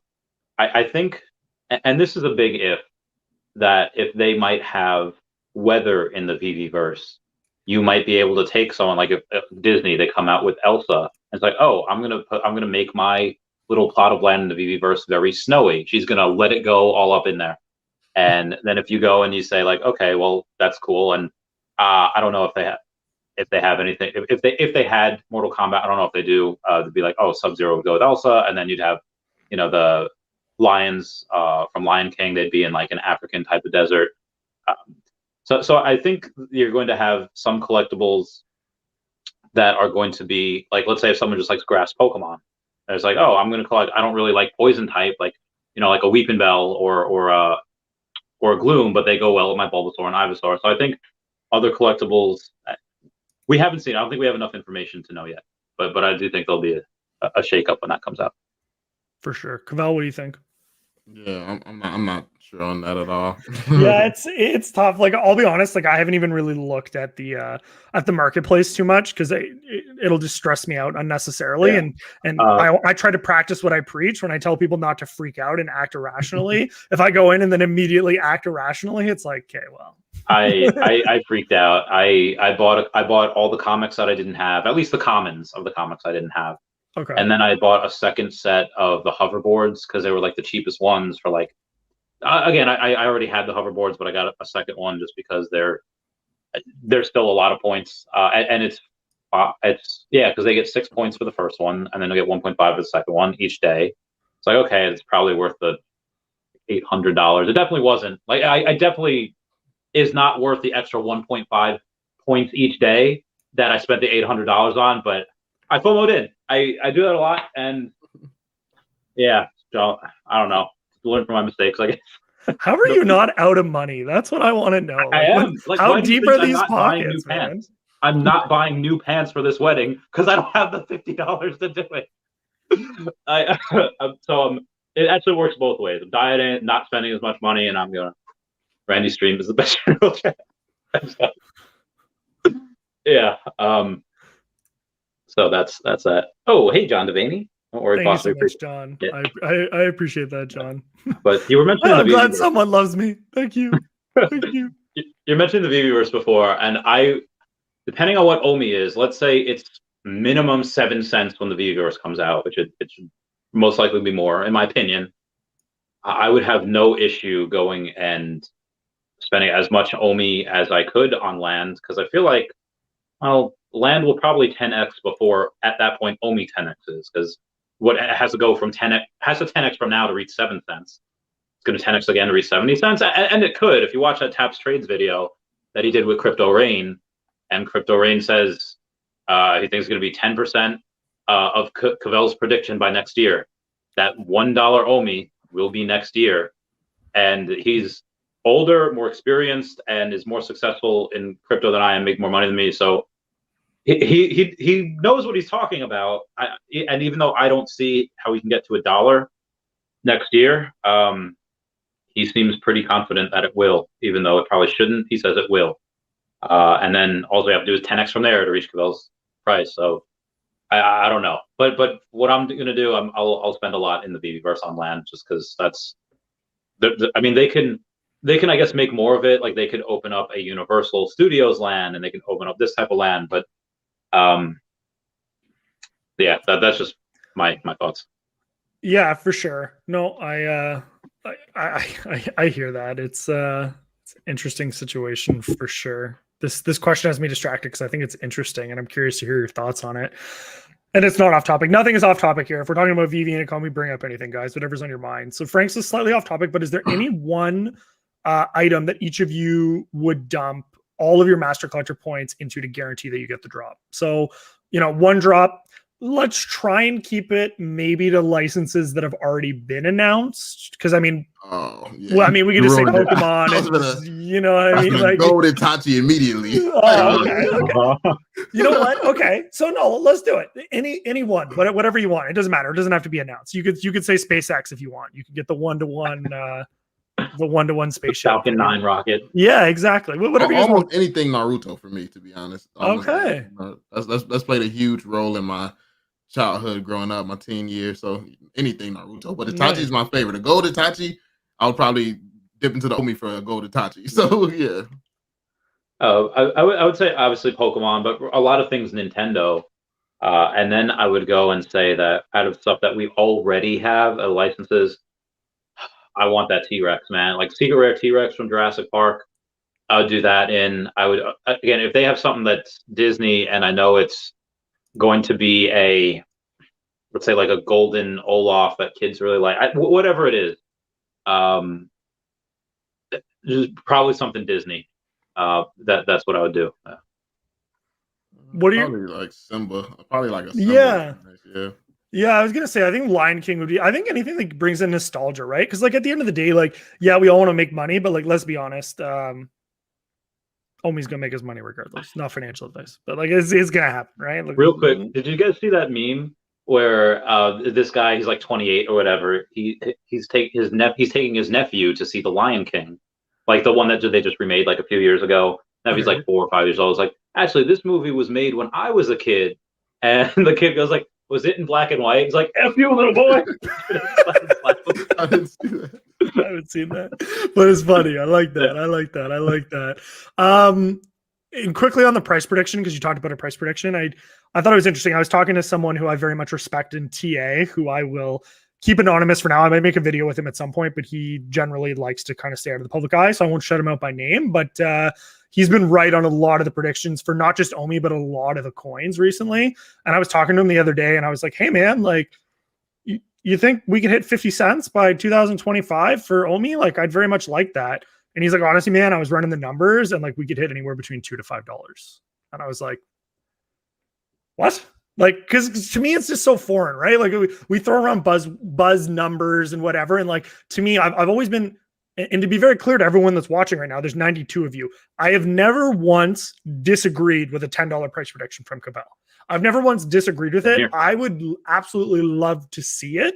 I'm just the type of person that like, I can look at a licensing announcement, I can look at all that stuff and be like, great. But if I can't put numbers to paper and be like, yes, I can quantify X, Y, Z, then I struggle with it. Even if I do believe it, like in my heart of hearts, I believe it. I'm a fanboy like everyone else, guys. Like I really, truly am. It's just like, I try and remain like conservative.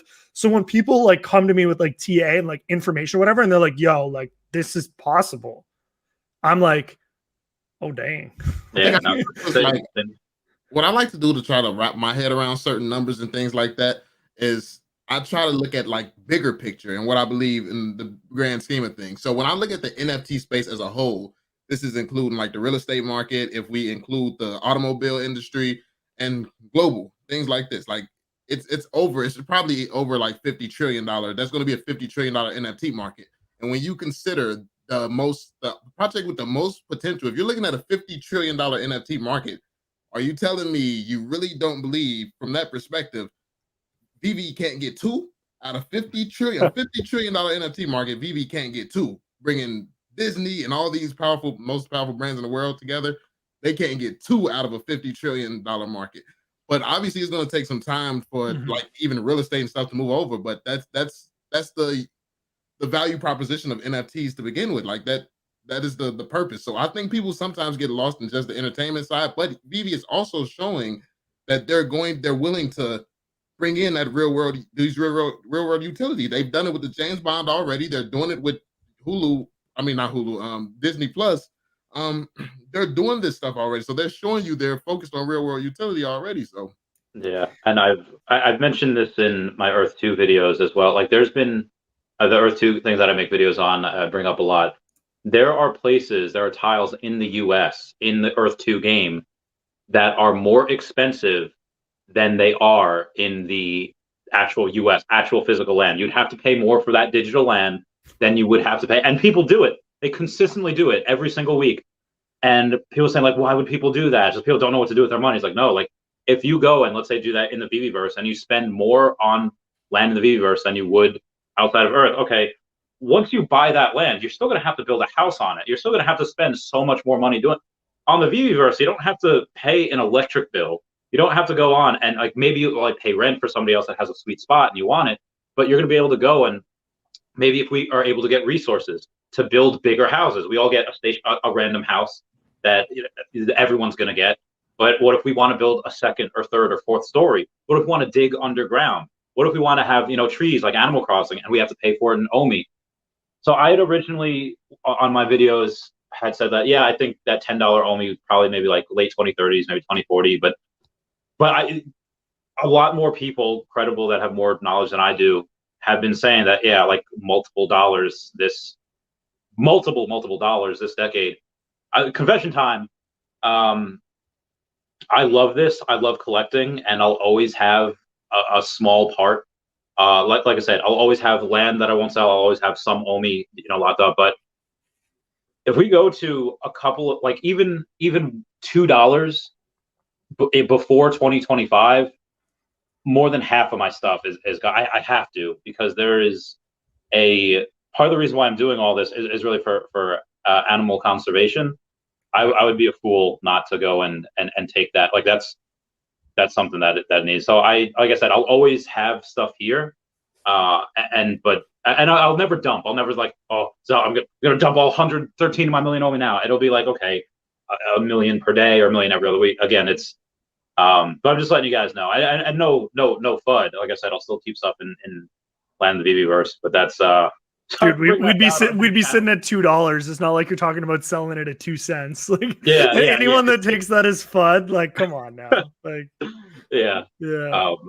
So that's $10. Get ready to be Travis Scott. Yeah, I'd said in the chat the other day, Cavell is going to be seen as the next Nostradamus.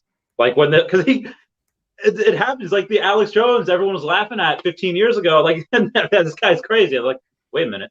Oh man, no, he was right.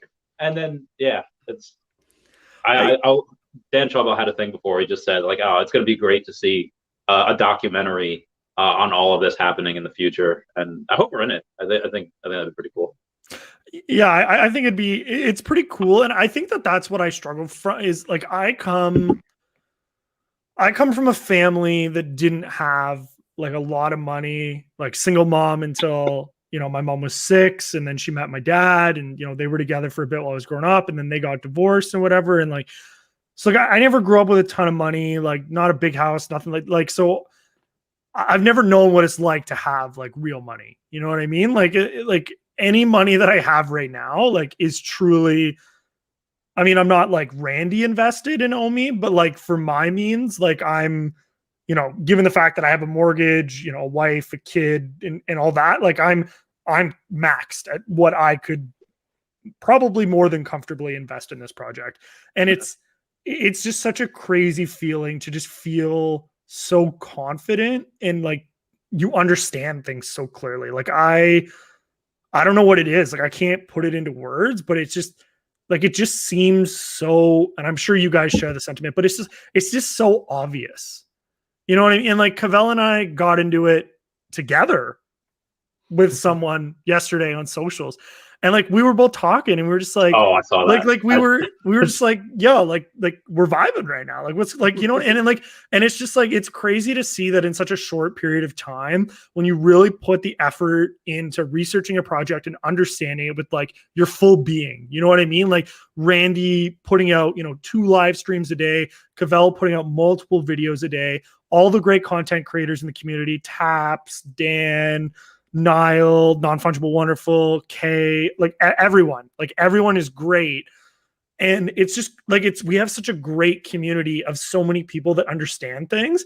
And it's just, I guess like this is how Reese and them must feel when they get asked the same when questions all the time. Cause I feel like we're sitting there sometimes like, man, we've already answered this like 50 times. Like it makes so much sense to us. Like we get it because we've just been in it so much. And it's just going to be like, I can't wait until I get to like meet you guys at the first like party, like IRL, and just be like, yo, like remember when OMI was like 0.002 and everyone was like, yo, you guys messed up. Like, what are you doing holding this project when you're 80% down? And we're going to like, and it's not even about the money. Like, it doesn't matter. You know what I mean? Like, it doesn't matter that Randy's going to be richer and I might be richer than like, it doesn't matter. It's like, we all stuck together as a family and we got through it together. And like, I can't wait. I just can't. Yeah, I've told people on videos and streams and spaces that this is, outside of maybe a little bit with Earth 2, I haven't felt this type of camaraderie with people really since the military. Like, and not even like just, well, maybe stationed with them, but like deployed with them, like this type of, hey, we're in this together. And then I think the future will really be kind to us because and this is going to get really, really weird and really deep, that there are things known as like a sixth sense, like, oh, hey, you feel when somebody's staring at you. You feel it that something's going to happen. This is just one of those things, and we all happen to be in tune with it, whether it's like a crystal ball or whether it's like Paul McCartney learning that song yesterday in a dream. I think it's just something that comes to us, whether it's we're in a simulation and we're the avatars and our person's putting in extra tokens to drive us towards this. Whatever it is, I haven't felt this strongly about anything, actually, ever. More so than Tesla, more so than Pokemon. That's why I'm living like this. It's like, so I'm doing it. So yeah, I feel big. Exact same feeling here, and it's crazy to think that there's people who don't see it, who don't understand. It's like, but the majority of the time, like it was a guy who commented on my channel yesterday. I posted it on Twitter. He commented on my channel talking about Disney has absolutely nothing to do with OMI whatsoever. And he was arguing the whole day. Like I responded to him once and then I just left it. I looked back this morning, he was still going with somebody. And it's the day that it was revealed. Like literally the one Google search would have answered that. So I think that so many people just talk without actually research. They just want to argue about something, or they just want to, it's like, I don't think people even attempt to know the truth. So, I mean, it is crazy to see how far ahead we are. And I think that there's been so much evidence from the beginning, man. There's been so much evidence. Like you see David Yu's history, like you look at the whole team's history. They don't have a history of leaving projects or they don't have any smut on their name or anything like that. It's nothing, not much negative that you can see when you look at this team. They stick it through. This has been their passion. This is the field that David Yu's been in since he was 17. He's literally living his dream right now. And he was able to secure a Pokemon deal at 17. Like, so that tells you he was a genius at 17. I don't know what y'all was doing at 17, but I wasn't working with Pokemon. Like, so it's just, it's crazy.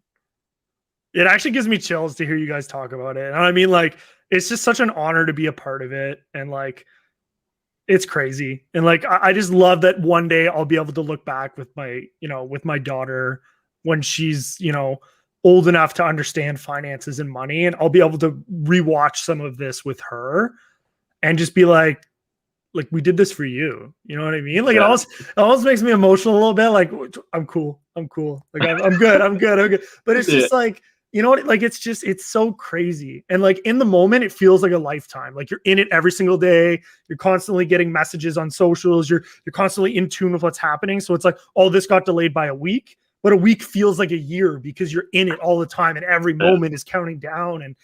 But it's going to be so crazy to look back in 6 months, 12 months, 2 years and just see it. Like even looking back 6 months now, like look at where the app is now versus where it was 6 months ago. Like you couldn't even log on to the app 6 months ago. It was nuts. You couldn't get it dropped. Like 30,000, 50,000 users, whatever. And now we're over 750,000. Like it's just in such a short period of time, the gains that we've made. And it baffles me that people will still say that the project isn't moving quick enough. They're not, doing anything. They're just, raking in the money and they're not focused on anyone. Like and outside of being a content creator and being that guy that supports the team and is like, I'm not afraid to say anything bad about the team. When they mess up, I'll say it. If bots are a problem and people are presenting me with evidence, I'll say it. If the team's doing some sketchy stuff, they need to be called out and slapped up a little bit. I'll call them out on it. That's fine. But it's got to be valid, right? Otherwise, I'm going to believe in this project. And speaking of beliefs, John's comment's been up here for a little bit. Would you rather have a secret rare Spider-Man, Cavell, cough, cough, or 10K worth of OMI if you had to pick one right now? Let's say 6 months. For the next 6 months. Well, you could do long-term as well. You know what? Do whatever you want. I shouldn't put a limit on it. It's like, which one do you think will be like, because I mean, if you think, I was going to say OMI if you say like 2 years, because if OMI is going to be worth $1, then of course OMI, right? But at the same time, like if I say like, hey, 6 months, like then it's actually like it's a maybe, right? Like which one could be worth more? A coin flip if it's 6 months. But, but who knows? Like I think that with 10K is always like what 1.3 or a million OMI, $10,000 worth of OMI, but the 10K of that you get that Spider-Man secret rare. Maybe that secret rare gets to $100,000 next year, but 10x the OMI is probably going to a lot more than 10x next year. So probably OMI. For sure. Cavell, do you feel the same? Yeah, for sure. Like 10K OMI. I feel like OMI it's just less risk there regardless. People are saying that the secret rare can hit $1 million. People have theirs listed at 4 and 5 million. Like, I mean, I don't know what Spider-Man is going to do, but I'm not a collector. I feel like I understand OMI a little bit better than I understand the collectibles, so I wouldn't even take the risk. I would OMI automatically. But I still love my Spider-Man though. So do you guys think that when OMI the NFT comes out, you'll be looking to sell off some of your collectibles into OMI as an investment? Or do you think because like I think about that sometimes. I'm like, man, if someone offered me like $1 million OMI for my Lucky, like I'm probably selling my Lucky. Like even regardless of what it might be worth in the future, like I'm probably selling it at I think we're at like 6-7 right now. So I mean, I don't think anyone's offering me $6,700 for my Lucky, but just as an example, right? Like if someone does at some point and I put it up on the marketplace, like I'm probably not selling things into gems. I'm taking profits from my crypto and then I'm looking to get more crypto from my NFTs probably. But I've done that with 2 of my hymns. I've sold 2 of my hymns for $1 million OMI each. So I would completely honest, full transparency. I would, for the right price, I would sell 100% of my NFTs for OMI.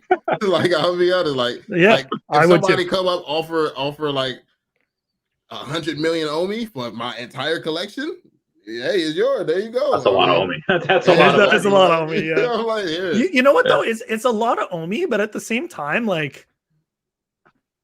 Yeah, I mean, no one's offering me 100, but I could see someone like I would say my collection at floor is probably worth over 50. I would go for so 50. Like Yeah, so like I could see someone offering me like 8 million OMI for my collection. And if someone did, and I had over 20 million OMI, because what people need to remember too, like that changes all your take profit levels, that changes the percentages that you need to take to get to. Because for me, my long-term goal, and I'll say this publicly, I have no problem admitting it, like I can get to 35, 40 cents and retire. And if I can get to that, I'll be happy with that. You know what I mean? So I mean, I see you guys are all running your numbers now. Like, oh, okay, yeah, I guess I can sell this for this. I mean, I have my floor is a little bit over 100K for the collectibles. Okay. But let's say with fees and everything, let's say someone offers me, you know, as Henry Pagliuca would say, a cool $100,000 worth of OMI. That'd be about 14.2 million OMI. That'd put me at 127 million OMI. I at that point, even I would probably a fool. I don't want to say fool. I might be a fool not to take it because, yes, I'm probably gonna be out of the running for Master Collector Program stuff. I'm probably gonna not be able to get land in the VeVeverse, but you know, when this reaches $1 next year, I could sell 27 million and then have 100 million left. Okay, yeah, good job, Chavez. Thanks, Chavez. Yeah, you know, and that's the thing. Like I feel like you're in a position where you don't necessarily need to hedge all of your bets on one thing. Like you have the ability to diversify. But for Cavell and I, who don't hold nearly as much OMI as you do, like if someone's offering me like what I hold right now in OMI again for my collectibles, like 100%. Like today, like that's to me, that's a no-brainer. And that's coming from the person who sold the Secret Rare Spider-Man at $1,600. So don't take everything that I say as like, hey, this is a great idea. But yeah, I'm probably doing it. I think it would need to be life-changing still. Like that's why I say 100 million OMI, because that's $600, that's like $660,000 like US. Right. So taking that into consideration, I believe that I do hold my secret rares could potentially, if not like if the Spider-Man by itself can't hit 1 million one day, like together, I feel like my collection could total out to 1 million one day. So I mean, I would be a fool not to take that. And I mean, if it was to go over that, I wouldn't care. That would be life-changing OMI that I could buy right now. So yeah, like for that amount of OMI, yeah. I mean, yeah, I'd have to. So for the 100 of you that have tuned in currently, thank you so much for hitting triple digits. I appreciate that. All of us are accepting offers for our collections in OMI. So, hey, if you want to know what the benefit is of being a content creator, we can shill our collections to 100 people. So there you go. So the David Yu, as a response to a comment before, Crypto Far West says, less than a year ago, David Yu and Dan Carruthers were sitting at a table, staring at their app, praying for somebody to buy one of their collectibles. And less than a year later, they now have Disney. And then David Yu responded, quote, sometimes the smallest things take up the most room in your heart, end quote, Winnie the Pooh. And you know, he like, if he says something, I'm pretty sure that means that the smallest things, when he's quoting Winnie the Pooh, is that to come? Is that I don't know, but he said that before. So isn't that from Al Khan? Like, didn't Al Khan have something to do with Winnie the Pooh?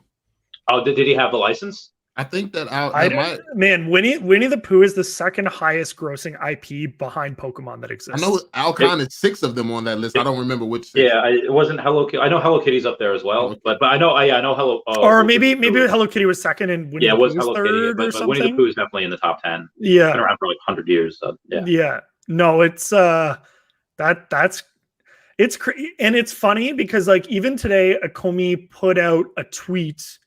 And it was in relation to an update for the fantasy football standings that some of the content creators are in. I don't know if either of you are in it. I'm not. But they said they were making fun of Alex. And when they were making fun of Alex, they said they put a football emoji. And they said something about like, I heard that Alex was always like a second half of the season type of player. And I read it. And the way that I read it, I was like, maybe we're going to see the NFLPA license start to roll, like just the way, and not to, not to crazy speculate, but if you actually go and find the tweet, I can't find it right now. I'll get lost in my phone for too long, but it was very interesting. And then, you know, I started to think about like nothing happens by accident. I think back to that AMA where David Yu is wearing the white gloves. And then his Instagram post that came out the other day with the confirmation of Disney was the white gloves and his name written in the Disney font, right? And then it got me thinking, well, in the videos that Cavell covered for the Chinese AMA, he was wearing a SpaceX hat. And I feel like nothing that they do is accidental. And I don't think, and this is just my opinion, and this is, this is speculation alert. I don't think that David Yu would wear, because I mean, the guy's got perfect hair, let's be honest. Why would he, like, when have you ever seen him wear a hat, period? And then on top of that, why would he wear a hat that has a SpaceX, like, right on the top of it, like, very obviously? Why if there wasn't that? Did he go buy that, or is that something that he got from you could buy it? I have no idea, but like actually going out and buying that though, do you think that he would just go and buy one of those? And I don't, and like, you got to remember, he lives in New Zealand and he's talking to people in Singapore. SpaceX is not a thing in New Zealand, right? It's an American company. So like, why is half a world away is he wearing a SpaceX hat out of nowhere, right? And like I said, none of these things are accidental. The bear bricks that they have in the background or whatever it is in their AMAs or whatever, that's not an accident. The posters that they have behind them when they're speaking, it's not an accident. When they put out Banksy tweets, photo also. Is there a Banksy photo there as well? There in one of, I don't know if it was David's or Dan's interviews, there was a Banksy something. I forget what it was, but it was like a photo or a book or something that was Banksy. I was like, oh, all right. And then no one ever like heard of it again afterwards. So I was like, oh, maybe it was just because it was like, here's some books and here's the Banksy title like above it. Like we saw, so multiple people saw it, but it's like maybe that was a mistake because we've never heard anything since. But they have a lot of artists, so who knows. I actually have a question. I think maybe for you, Randy. Someone brings up, like, someone says the NFTs will be worth more than OMI. So thinking on it, they just said that some NFT, like I think a CryptoPunk or something, just sold for like 50 million. So if we're valuing these things at 50 million, and you compare the quality to like the first ever Marvel NFT and things like that, is it like even a stretch? Like, could this be facts that we could see some of these like maybe Donnies or some of these collectibles hit millions, like start being worth millions, or are there too many? Are they like? I know that a lot of CryptoPunks, they do have similar features, like 30 of them have a hat, or 30 of them wearing a green shirt, but they do all seem unique, like one of ones. None of these are one of ones. But that being said, yeah, like not only do you have amazing artwork of something that has been around for decades, since last century, and again, there's emotional attachments, like, and I don't know how long it'll take, but if somebody like them and their dad, they collect Spider-Man like together, and then dad passes away, and it's like, okay, well, that Spider-Man's locked up forever, and you get a bunch of those. I've seen it in Pokemon where certain things, like I guarantee you guys don't know who Smeargle is. Smeargle is a Pokemon that can paint with its tail, and it's really weird, and you wouldn't expect it. But it's super rare, and because it's super rare, it's not super rare because everyone is like hodling. It's super rare because the first edition PSA 10, there are issues on the holo. There's always scratching on the holo. It's off center, so it never comes out. It comes out maybe once a year, and it's like one of the best selling cards in its set, because there's so few of them, and all it takes is a couple people with 6 figures to spare, and they go on. I guarantee you that happens here, where there's only, let's say, a certain amount of Spider-Man eventually on the market, and then they go and they say, okay, well, and you have a bunch of millionaires or people that are ETH rich, and I think it's not a question of 553 million. Like, oh yeah, that one that just crazy. Happened today. I mean, you have and another one that was for like 87 million, which is not as impressive as the $500 million, but still, I think it's just a matter of when will one of these get to 1 million. It'll happen. Who knows? And do you think like okay, so when it comes down to the accessories, they said you'll be able to have the accessories for your collectibles, and it's going to make them, some of these, one of ones, especially depending on what accessory you have. So do you think that, I guess maybe it'll be that will increase the value, or do you think that it maybe, I mean, they'll probably be niche. niche markets. Like there'll be some people that are like, oh, hey, this is really cool. I like how you did this with them, and it's a one of one. And there'll be a couple of people that'll really want it, but some other people, I feel like most other people are like, I want it that's like untainted. Like I don't have it anymore. There's a Blaine's Charizard first edition PSA 10 that there's two different versions of it. One of which has a fighting energy instead of a fire energy, and the corrected version has the fire energy. So it's corrected. So there are some people that go for the fighting energy because it's an error. It's something like this. The same way that people will go and they'll say, hey, you changed the Superman to have a black cloak, and maybe that's one of one. Now it's a one of one. Well, maybe Superman's a little bit. A lot of people would probably want that. But whatever it is, you get a Nessie with a top hat or whatever, and it's one of one. It's like there'll be some people that'll really want it, and then others like, my opinion. I don't know that. Like, I think overall, if you bought a $7 comic book in the marketplace and you landed a secret rare, it will be worth more than $7 of OMI will ever be worth, in my opinion, right? Yeah. But I think if you're looking at it as an apples to apples comparison, you want to go in the secondary market right now and load up on some collectibles, or you can load up on some OMI. I'm saying OMI all day, right? Like, and I know people associate value with specific NFTs, and I'm not saying that there will never be NFTs that will outpace the growth of OMI. There will be several NFTs that, like VEVE specific NFTs, that will outpace the growth of OMI. Like, I'm fully acknowledging that. But for me, I'm not a collector, right? I enjoy the collectibles that are on the app, but I'm not a collector. That's not my role, right? I'm an investor.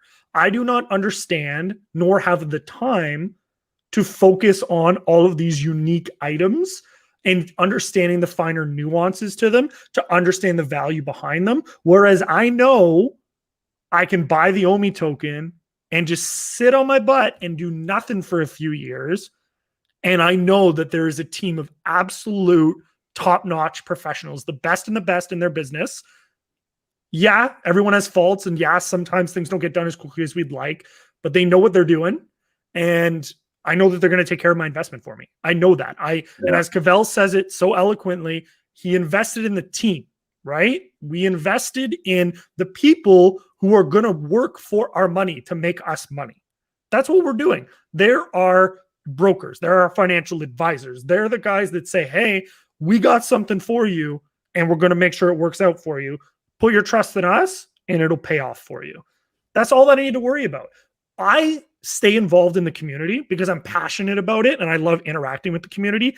I could literally delete my YouTube channel and delete my Twitter and never talk to anyone again for 2 years, come back, and the OMI token is going to be worth $1. Like, I don't need to do anything. Cavell doesn't need to do anything. Randy doesn't need to do anything. This thing is a machine and it is going to do its thing regardless of whether any of us are involved in it or not. I hope that you find value in the stuff that we try to contribute. And, I hope that it's a two-way street. I enjoy the interactions with you, but it's not necessary, right? Whereas with the NFTs, I need to understand what's going on in pop culture. I need to understand what's happening with other collectibles. I need to understand like all these things. And I don't want to be a trader. I want to invest in something and I want to come back to it. And I want to know that it's still going to be there and it's going to have done its thing. So yeah. And I mentioned this, a couple people asked me on my live like a few weeks ago when the Todd father sold his 40 million OMI for this. I have a couple people that are just diehard OMI people that don't really play. I was like, why would he do that? I was like, well, listen, at the end of the day, have $100,000 right now. If you go all in on one or the other, you're probably going to make money either way. Like it's not a wrong answer, whichever one goes. One person will just make slightly more than the other. But that being said, like part of the only reason I'm collecting these collectibles and not most of the OMI is just because that Master Collector program, I do believe that land, because again, like you have others that are, maybe you can get a glimpse of it, like you got a glimpse of it like in, Facebook's metaverse thing, and you see it in Sandbox and Earth 2 and My Neighbor Alice, and you just, some of these things that are bought for like $500 are selling for like hundreds of thousands of dollars. So I think you can go and you And that's what things were. Look at their Telegram and Discord groups for Sandbox and Upland and VPart. Like they're nothing. They can't shine. Every other company could Fusion Ha, and they wouldn't hold a candle to Comey and what the VVverse will most likely be. Facebook is maybe going to be some competition in the future, but if anything, right now we should be applauding Facebook because they're the ones that are bringing light to 1 billion people what a metaverse is. Where most other people, they might not even know what a metaverse is. You know, I think it was coined in '92, but they don't. I never understood it, but because Big Daddy Facebook is going on and saying it, this is something where that's just going to bring attention to the space. That's going to grow the hobby. And if you think that, let's say 100 million people go on Facebook's metaverse, you think that they're not going to go and research other metaverses? And oh, hey, not only can I go on Facebook's one, and that's kind of cool, whatever, but I could go on this VVverse and interact with everything that I've loved since I was a kid. Obviously, I am Team Pokemon all the way, but a lot of people, 40s and 50s, like maybe they've heard of Pikachu, but like, you think people's like grandma knows what like a Charizard or a Blastoise is? No, but they know who Mickey Mouse is. They know who Steamboat Willie. They know a bunch of these other things. So that's something that everyone can enjoy. And the reason why I put, gun to my head, who I think is going to be more successful, it's a Comey and the VVverse, because you had last week CEOs and developers of TikTok, Snapchat, YouTube, and Google saying that we are not the same as Facebook. We do not want to be associated with Facebook. That's a line being drawn. That's telling the Wall Street, that's telling everybody, hey, we're going to be different because Facebook has a bunch of privacy issues. They have a bunch of things that they let slide that they shouldn't let slide. And they have a bunch of things that like, hey, come on, like where's the free speech? And they ban it. So I think a lot of people are going to go against that, and they might just say like, hey, I want to be here. So that's my thing with it. What do you guys think about Facebook rebranding their entire thing to Meta, I guess, or whatever it was? Like they completely rebranded. It's interesting that they're becoming a metaverse company and that they're going to be operating on Ethereum or whatever it was. Like I think that, and this is and I don't want to say I got into it. I had a conversation with someone earlier today who, was talking about how, oh my God, I lost my train of thought. This is what happens when you go for 2 hours. Listen to that. So I do like the fact that I don't, it's genius. Because when somebody types in metaverse into Google, that's probably going to be the first thing that comes up is Meta. So that's, again, I typed in metaverse video game today on Google. It was all news about Facebook. I had to go a couple of rows in to see like, CBS, I think. They're the ones that mentioned that, oh, it's not just Facebook, but others. I had to go through a bunch of different articles to find something that wasn't Facebook metaverse related. So I think it's genius that he's doing that. Zuckerberg's a beast. A lot of people have tried virtual and augmented reality before, Pokemon really being the most successful. But again, when someone that's CEO of almost $1 trillion company goes on and say like, hey, this is the future, again, that just tells the street like, hey, these people that are going and making mutual funds for virtual land, there's something to that. So there's something to it. I remember what I wanted to say. The person believed when we were having the conversation that we were talking about why, like when, and it was in relation to the conversation that Cavell and I had on Twitter the other day with this individual, and it was in relation to, when VEVE first got the Disney license, and he trying to explain to the person that they've had the license since practically 2018. And they didn't want to believe that and tried to present them with some evidence. And I mean, Cavell's only made about 100 videos on evidence related to it. And, it still wasn't enough for them, which is fine. But they mentioned that they didn't understand why Disney would go with a project like VEVE when they had so many other options that they could have selected from. What and other I asked them, so I asked that question. I said, so who competes with VEVE? And they didn't have an answer for that. Like they didn't answer me directly. And they said something, I think they said something about wax or something, but it was, it wasn't even wax. I don't remember what they said, but it wasn't competing against Ecomi. It was in VeVe. It was an example of essentially, hey, these people are competing against VeVe because they have, of course, Disney's not going to have exclusive licenses with VeVe for all of the NFTs that they generate. And I said, well, that's fine. Yeah. VeVe focuses on premium licensed 3D digital collectibles. Well, yeah, but that doesn't mean that it's going to be exclusive. So my question to you guys is, well, no, it's not going to be exclusive. Of course, Disney's not going to put all their eggs in one basket. But for what VeVe is doing, I am very much convinced that there are no competitors in the space, and that anyone that is in the space doesn't hurt VeVe, but actually assists VeVe in gaining more traction and recognitions of VeVe, or not VeVe, NFTs in the entire space. Do you guys feel as though there's any, and I don't even want to call them competitors, but do you feel as though there's any competitors? Not in the slightest. Not in my opinion. Maybe Facebook in the future. And maybe I don't even believe that, to be honest. Yeah. Like Facebook, like I believe they have the money, they have the manpower, the resources, and obviously Zuckerberg's a genius. But at the same time, they can't build relationships. I think relationships is key when it comes down to a metaverse. Like Facebook is going to have maybe a bunch of proprietary things, and I mean they had their little Facebook games section that did pretty good, but the relationships was so good. But yeah, the relationships that VeVe has built is just insane, and especially at the point where Pokemon's confirmed. Like, so how can Facebook compete with Marvel, Pokemon, like DC, any big brand you can think of? Like, I know Facebook is Facebook, but come on, there's no competition. Like, you can go, like, even let's just use what we have right now. What is the majority of people going to want to go into? Let's say both metaverses are perfect, both of them gets perfected. Are they going to want to go on Facebook? Or are they going to want to go where Superman is, where Batman is, where Spider-Man is, where mini games is? Like you put them right next to each other. Everyone's choosing VeVe 100% of the time, as long as VeVe is capable of pulling off the VeVe-verse. So all VeVe has to do is just not fuck up and they win. Like, if they don't mess up, like, they win. Like, I don't see how Facebook can beat them.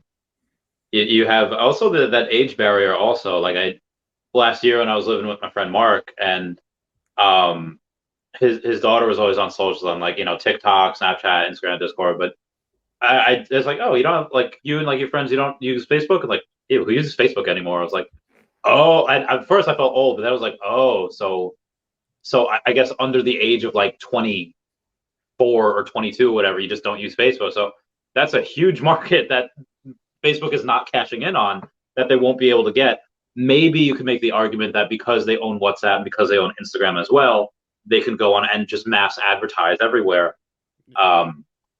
And maybe if they go and they buy, let's say, like, like a struggling retailer, let's say like Target or whatever, and they say, and they put all these people on there, all the advertising there, real life advertising. But for the most part, like, Facebook is, sometimes it's draining. People get arguments, especially political. It's so political nowadays. Like, I don't think I've even seen. If there are some very, my live streams get a little weird, so there's some politics on there that really go out there. But no, for the most part, it's all like, I don't think I've ever talked with you guys. Oh yeah, who'd you guys vote for in the last election? And it's like, it's completely different. It's people that argue on Facebook about like Trump and Biden rallies are going to get into arguments on Trump and Biden rallies just in Facebook's metaverse. But this just offers a very good alternative. But yeah, I don't think Ecomi will have any serious competition. Again, maybe Facebook a little bit, but Facebook will still probably be number 2. I mean, you got to remember that regardless of how big Facebook is, they're not a licensing company, and they're not, they haven't been in this for the last 4 years acquiring licenses. So yes, they may end up doing well. And granted, I don't doubt that they will, but they're years behind, and they're years behind people who are the best in the industry and what they do. And Cavell, it's going to come down to ease of use, to be honest. True. Because my mom just started learning how to use Facebook, and she just started learning how to make it work. The thing about VeVe is you can just jump in and it's easy to use, which means they're probably going to follow that same format with their metaverse. Yeah. Facebook, you have to, it's a learning curve. You have to learn a little bit about what's going on, where everything is. And are these old school people, their audience, are they going to want to get into what looks like a video game, a virtual world to begin with? Like, is that what their audience even wants? So, No. because they're not targeting the younger audience, so that's the thing as well. That's true. Do you have any VR gear, Cavell? So Callum, homie, thank you so much for the donation. If you don't have any VR gear, do you wish that you had any and one that you'd buy? I don't know if you've looked into the technology at all. Nah, I haven't done too much looking into it. I haven't done much looking into it. I have played with something like on the PS4, I think, with my cousins. Like, I went to my cousin's house and played something on the PS4. Nice. There was type of games with that, but nah, I've never got too much into it. Randy's full Ready Player One style. Is that the Oculus or what is that? It is. Yeah. I felt so good about this, like, retirement present to myself. And then what happened was I got so busy with YouTube, I played with this like 3 times. So it's yeah. You should do your next live stream with your headset on, watching your live stream in your headset. I guess I could do that. This is not charged. I got to charge it, but yes, yes, I could. That's it. It's an Inception type thing. That's cool. Yeah, I don't own a VR headset as well, but I think as VR headsets, I mean, we know that Facebook has a partnership with Ray-Ban for making glasses that, you know, will have some form of component of overlay for augmented reality. And as they become more mass adopted and they're cheaper and lighter and not as cumbersome, I think you'll definitely start to see things move in that direction for collectibles.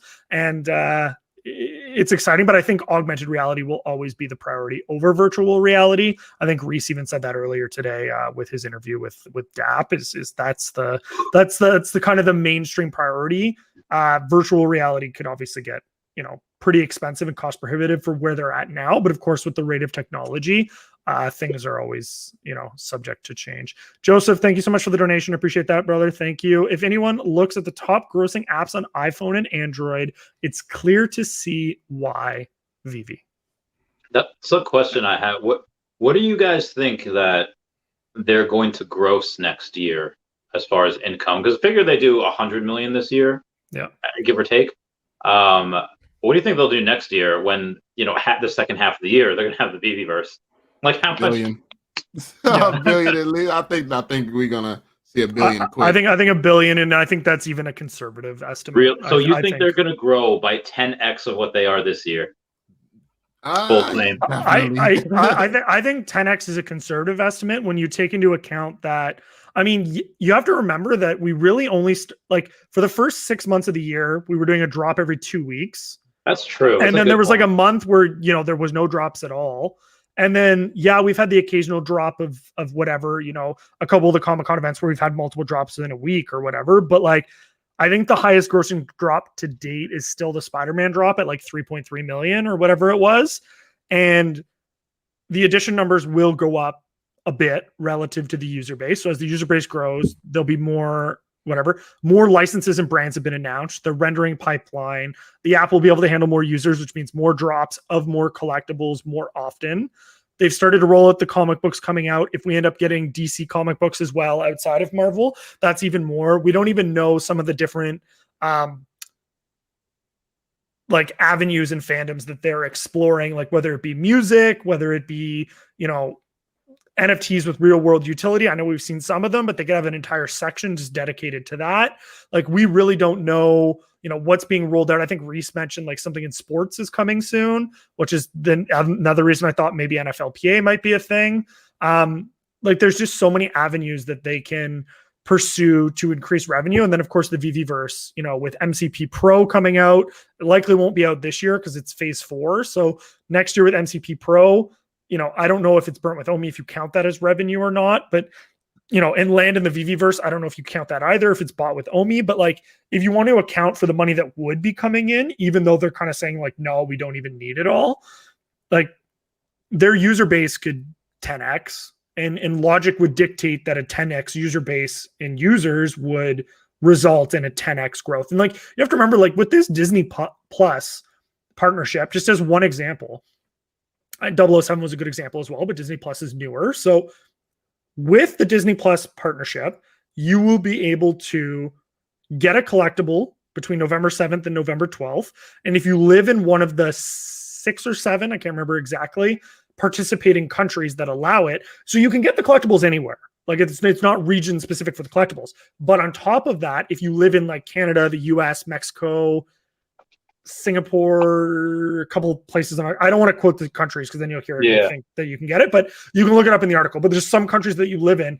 If you get a collectible during those drops, you will get 3 months free of Disney Plus. Now, that's exciting. I mean, to some people, they're like, whatever, like I would never really watch Disney Plus. It's not transferable. Okay, that's great. But what you're sleeping on is the inverse. Disney Plus has 116 million subscribers. There are more than 116 million people that use Disney. I'll be the first one. Do I want to admit that publicly? No one would ever use multiple users on a single account because that's wrong and you shouldn't do that. But I'm sure that there are some people that do that. But there are 116 million people that individually pay for Disney Plus, let alone how many people probably actually use it, right?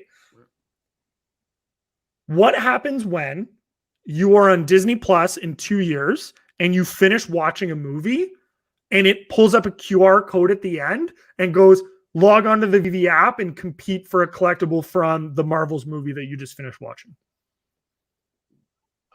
You just advertised to 116 million people on the head banner that goes through that like shows like advertisements of like 5 things. Exclusive partnership with VEVE, drop this Thursday, come and compete for one of whatever. 116 million people. And that's just Disney. That's what Disney.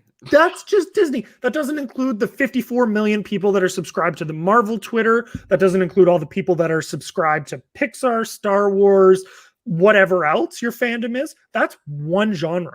That's not talking sports, which is absolutely massive in the US. That's not talking if you're able to land something in Europe, like cricket or football or something like that. Like there are so many avenues that they can pursue. We are just like a little, we're like a gnat right now, and people just don't understand it. They're just, and like, if you really look at it, like when Cavell starts throwing out these price predictions, like it may not have been realistic 6 months ago without confirmations, but like, don't be sleeping on Disney. Don't be like, they could just rebrand as Disney and never release anything that's not Disney related, and they would still be one of the highest grossing apps in the world, in my opinion.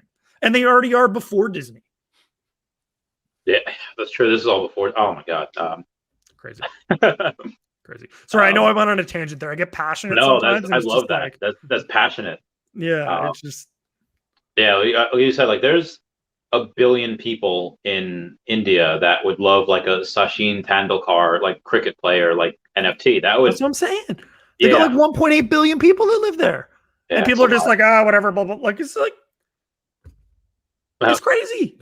I wonder how if they might have to restrict certain land, or they might be able to have to in the VEVE say you can't name your land that. Like remember in The Simpsons when on the test they were asking Bart Simpson, who discovered Christopher Columbus when he discovered the New World? What did he name it? He named it Bonerland. Is that something that is? They're probably going to restrict stuff like that, but also, what if a bunch of people from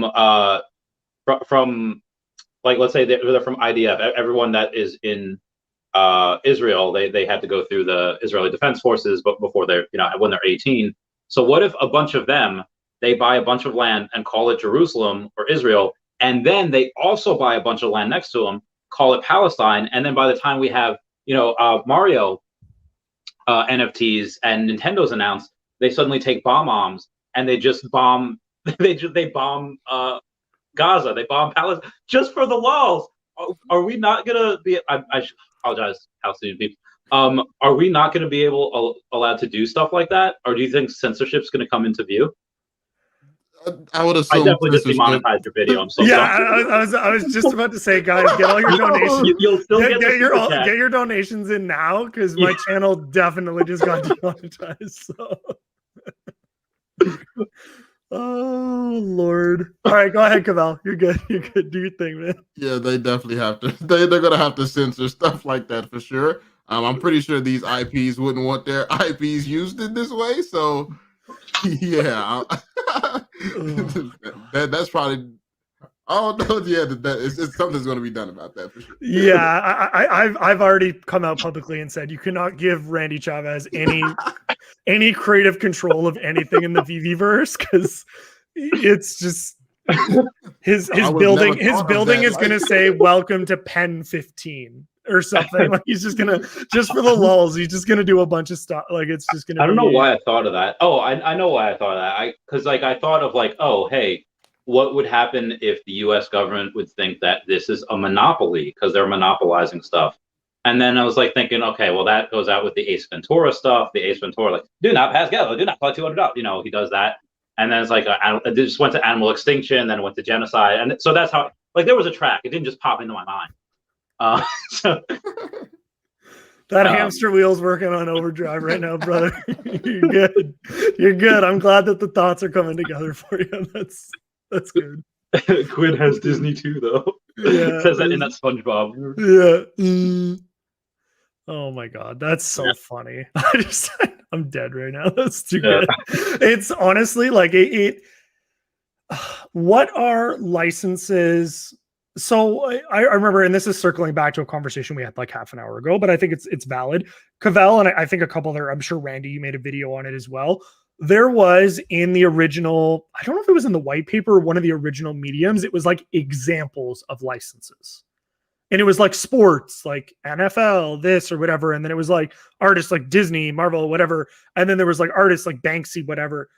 Do you guys think now looking back on it that they have every single one of those licenses that were in that thing? Like they called it examples, but it was like, I thought it at the time. Yeah, 100%. I thought it at the time. Yeah.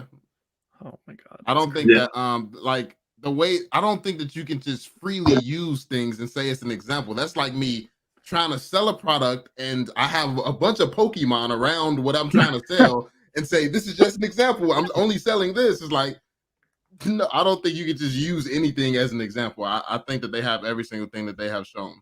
Yeah. Well, especially if it's in their white paper, like that's like their legal like document, like that's their like roadmap, right? Like this is our intention. So it's like they could be saying like we're looking at securing this and like, okay, that's fine, granted. But like when they start submitting like trademark and patent documents and they have pod racers and slivers of cars and Marvel in it, like that's not, hey, we're hoping to get this one day. That's like, yeah, we have it and we're using it as our like. Come on, this is a company built around IP and following laws and stuff like that. If you just like, how can you convince a company to partner with you and that you're going to respect their IP and work with them, and you're just randomly using random IPs you have no permission to as examples and stuff like that? It's like it doesn't really add up. You can't like, and why would you not use examples of IP that you already have? But in my opinion, they are using IPs that they already have. So. Yeah, I don't think that they would just be going around grabbing random Google images, throwing it on their platform and using it to present it as an example at all. Like, I think that for a company. Yeah. Yeah. No, I think Crypto Neon hits the nail right on the head. Like he completely agrees with you. Like they pretty much confirmed it was legit when they went back to try and hide everything, in my opinion. Mm-hmm. And I love they were just like, oh, well, like, you know, it's just not the article that we use anymore. Like, it was just kind of a roadmap. So it's like, okay, well, then why didn't you just leave it? You know what I mean? It's like, oh, well, yeah, it's like, oh, okay, there's something going on here, right? And like, I think they even removed some videos from like the OMI YouTube channel back from like 2018 or whatever with like some characters and stuff like that. And it's like, guys, I remember Doctor Who, the tortoise or whatever, and the Hello Kitty. Yeah, it's like, guys, we got some detectives in this family. You can't be hiding stuff from us. That could be what secured Disney though, like because they did have the Hello Kitty, having Hello Kitty and Pokemon. Like Disney's not turning down a deal with somebody who has Hello Kitty and Pokemon. Yeah, and let me tell you that when I was doing research for the video I did like 2 weeks ago, saying like why I think they'll announce Nintendo this month, and this goes in with what Brendan Z's saying. And I search back on Akomi's Twitter, and I see this. I was like, SpongeGar voice. Like I see them posting photos of Alfred Archon. Oh god, you know, just saying. A lot of people said they'd love to see Pokemon on the blockchain. We aren't there yet, but the man responsible for it is head of global licensing at Akomi, and that was in August of 2018. And they say, oh yeah, hashtag Pokemon, hashtag augmented reality, hashtag update. And then they do another one in September with pretty much the same thing. Hashtag TMNT, hashtag Mario Bros, hashtag Nintendo with the same photo. And then October of 2018, they said 20 years ago, Pokemon was introduced to the Western world. It's now the highest grossing brand. Did you know the man responsible for it is head of licensing? And it's still up there. It's still up there. So I lost my absolute mind when I went and saw that. So I was.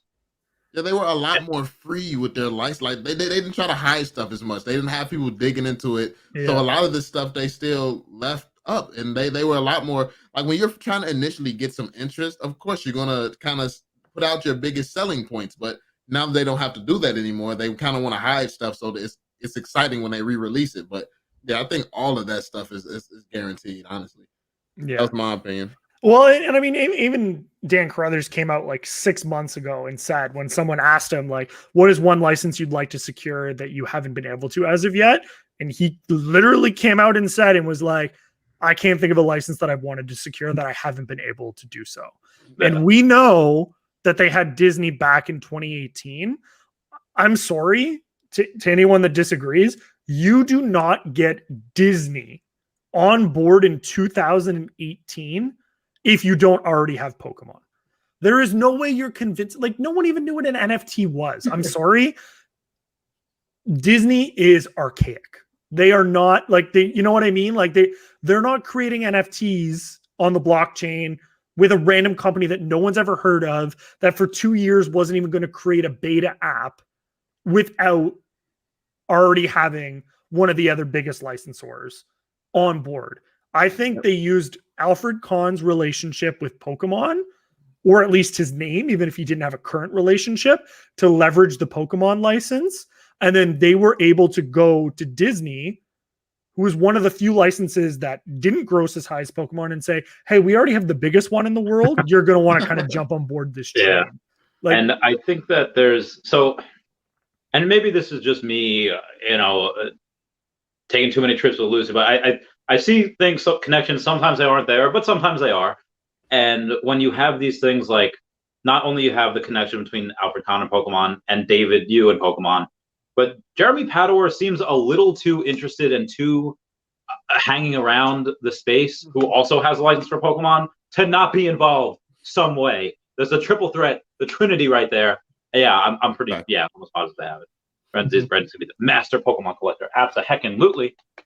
I messaged Jeremy Pador after the last AMA, and when they were talking about Pokemon, and because we've talked occasionally from time to time, and he's a great guy, and I was just like, hey, do you have any thoughts on this? And normally he's pretty like, yeah, I have a lot of thoughts on this. And on that one, he's like, yeah, unfortunately, I can't comment on that. And I was like, well, like even when he was in the AMA, and he's like, yeah, I probably can't say too much and comment on that, right, Dan? Like, you know what I mean? Like, you don't, like, if you're your own person and it's your own opinion, you can say whatever the hell you want. Like, so when he said that, I was like, I noticed that too. Like, looking at Dan for approval of it. Yeah, I go too far. Did I say too much? Like, and they're people at the end of the day too, right? Like, they're excited for this. Like, they're not business people. They are collectors first, right? So like you guys said, this is their passion. So of course they're going to be excited about it. They're going to want to talk about it, and they're going to get close to accidentally leaking things from time to time, because they're just so happy about this. This isn't a company like Animoca Brands, no shade, but who's just like a conglomerate of business people that's like, hey, let's buy up some licenses. This seems like a good idea. And all they care about is their bottom end. These are people that love the fandoms. David Yu goes to all of the festivals, has pictures with all of the artists, collects all of their work. That is how you build relationships, and that is how you secure these brands. It's all by the relationships. You get to a point in business where you have enough money that you don't care that this person has a certain amount of money throwing at you. It's about the respect for what you stand for your IP. VEVE wasn't the biggest brand in the world back in 2018. It's not the biggest brand in the world in 2021. But what they had that they brought to the table that no one else did is they had people at the top that truly understood what it was like to be a collector. And people like Disney value that long before anything else, because their IP will long withstand any test of time that you throw at it. And they would much rather have it in the hands of someone that is going to truly appreciate it than someone that's going to try and squeeze every last penny out of it, in my opinion. Yeah, and speaking of pictures, I couldn't find it. It's in one of Tap's Trades videos where he shows a picture of David Yu and Cheng Xiaopen from the CEO of Binance. And okay, well, like you can make the well, maybe it was at something where they just happened to take a picture together. But I feel like David seems like a likable guy. Like, and Yeah, he does. based on what Cheng Xiaopen's posts on Twitter on Binance, they seem like pretty like both of them. They seem like they would get along. They seem like they would get to talking. And I just feel like, again, if you kind of at least take a picture with the person that's CEO of Binance, and they didn't do this like recently. They did this years ago. They probably kept in touch, and they probably, oh, hey, I'm working on this. I'm working on this now. I think that just that either suggests or confirms that Binance incoming. I don't know when, but do you guys think? I mean, we don't know where we stand exactly in the migration to the immutable. We're currently, for those of you that don't know or are watching this back after the fact, it's October 28th, and we're currently in phase 2 of the immutable migration.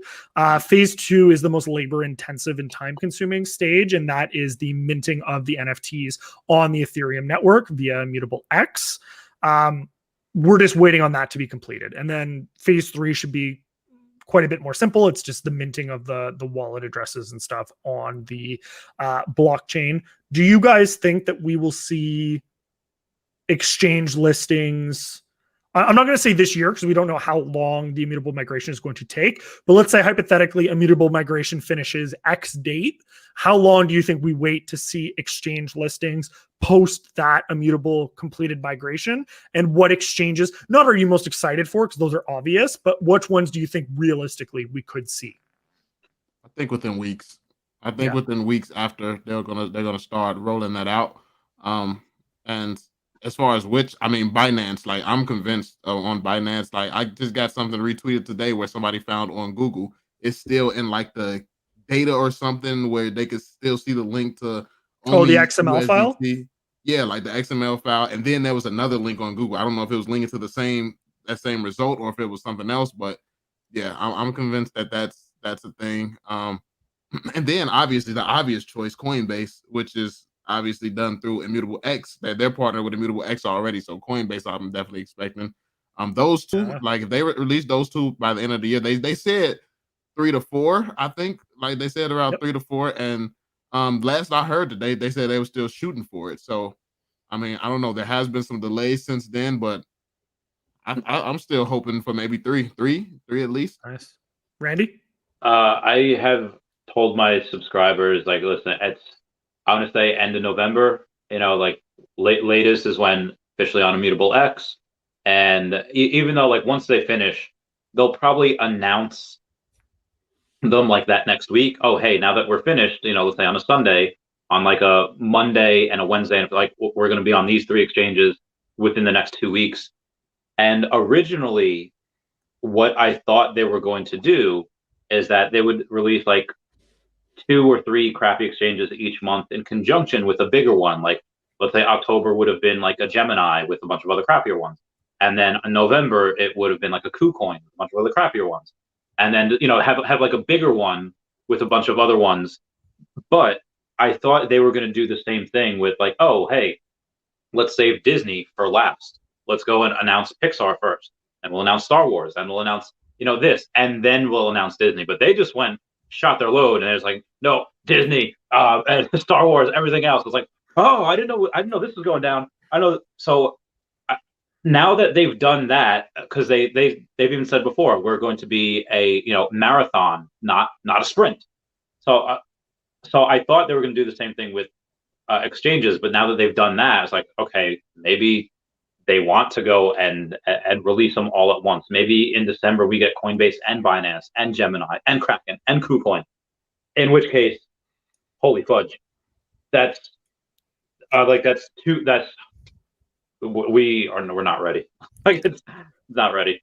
We're not worthy. Not worthy. Honestly, so here's my thing. So for those of you that don't know, Not like I know him. For those of you that don't know, I know him. For those of you that don't know, Mike Duffy, who is the CTO of OMI, so he's responsible for kind of all the back end stuff when it comes to exchange listings and things like that. So he recently had a child, so congratulations to him. Don't know why he'd be watching, but if he is, congratulations to you. So he's responsible for all of the exchange listings deal with that. We know that back in M space A space Y, we were supposed to get an exchange listing and it got delayed. We didn't find out the exact rationale or reasoning behind it immediately, but a few months later, we kind of found out some trickle down info. And that was that they had the exchange listing lined up and ready to go. And then like 2 days beforehand, the exchange, whatever it was, we don't know. I don't know if it was OKX or not. We don't know for sure. They reached out and said, hey, we need your ERC20 token address. And OMI was like, hold on a second. We're on the Go chain. We don't have an ERC20 exchange. Like we don't have that. And they're like, well, we can't list you then. So for those of you that don't know, the reason that the OMI token is not listed on more exchanges currently is because we're a Go 20 standard token. The Go network is a dead network. It was a big mistake for them to get listed on it. Not going to get into the background behind it, but it was a bad idea. So it may have been a good idea at the time, maybe, but it's definitely not a good idea now, which is why they're migrating over to Immutable. So with that being said, we can't be listed on any exchanges. Some exchanges sell the Go token, but very few exchanges support the Go network, which is the actual blockchain that underpins, several tokens like the Ethereum network versus the Ethereum token. So because of that, they've had all this time to get this lined up. Now, as a part of the Immutable migration, they're doing all of this. I believe, and this is just my belief, that they have all of the exchanges already lined up. All of the paperwork is signed in principle. All the regulatory compliance is done. All of the boxes, hey, yeah, you're good to be listed is done. They are literally sitting with a document on their desk saying, hey, when you move over to Ethereum, send us your address and we can list you the token. Because I very much believe that exchanges see what could happen with the OMI token, with the utility that is being rolled out with it, if they were to list it, and it's in the exchange's best interests to list tokens that are going to be heavily traded on their exchange, because obviously they take a small percentage as exchange fees. So the team has always said that they will not pay for exchange listings. They want to be listed because exchanges see the benefit to them. And I think that they've been able to prove that over this period of time. So yes, we've had delays and it's been unfortunate, but I think it's also important to remember for those of you that look at the exchanges and say, well, why haven't we been listed sooner? And this is an issue, whatever, we're going to miss the bull run. I think that the bull run will likely go almost until the end of Q1 2022. And with that in mind, you look at a token, and I'm not comparing them apples to apples, but you look at a token like Doge in the beginning of the bull run in April of this year, it went from a $7 billion to $90 billion market cap in 23 days. Jesus. And that's because it was listed on major exchanges. So it doesn't, even look at what the OMI token did. It went up 500% in 3 days.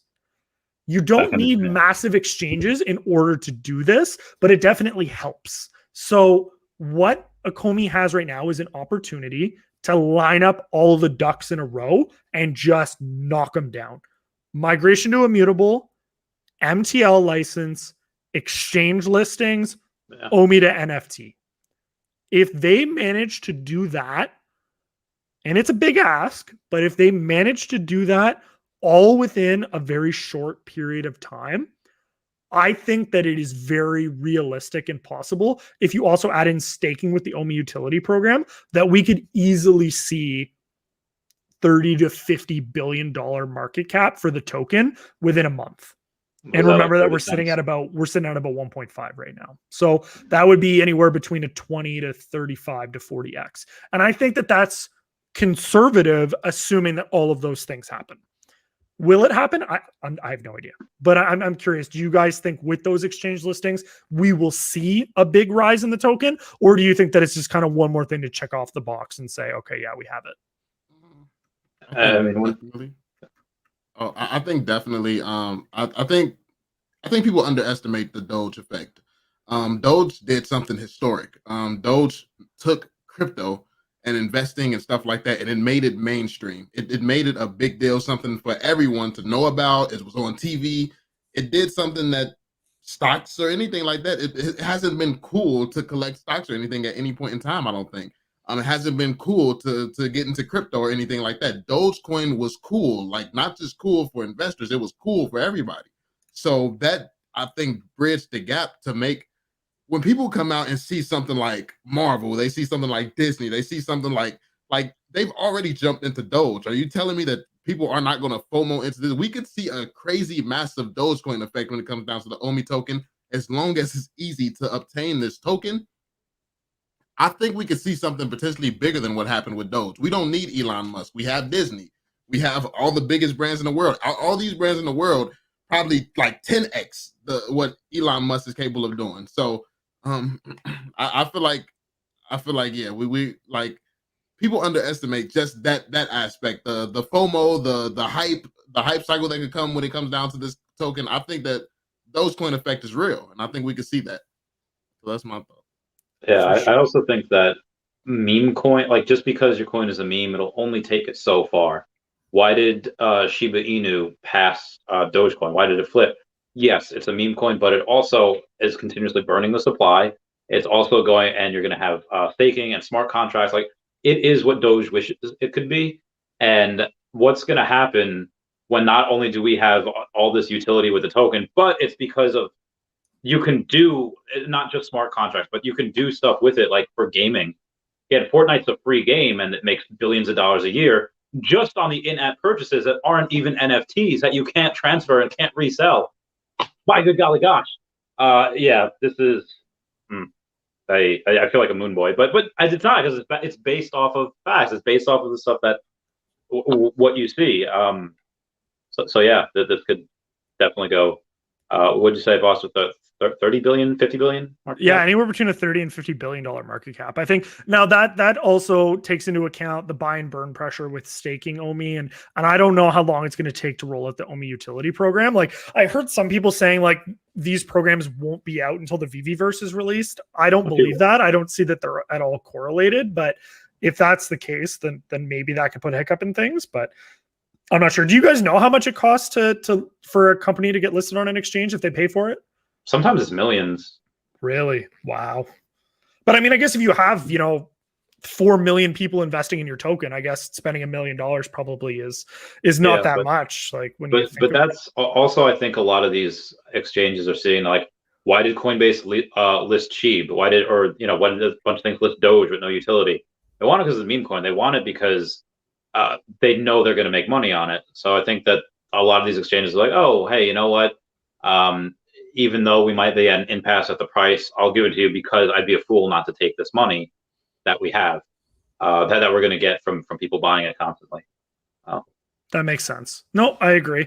And then, of course, the question that everyone loves to ask, because we say it will become true 100% of the time. What, if we get those listings, like, what do you think? Like, what do you think will happen with the price? Go ahead. Well, I personally, I don't.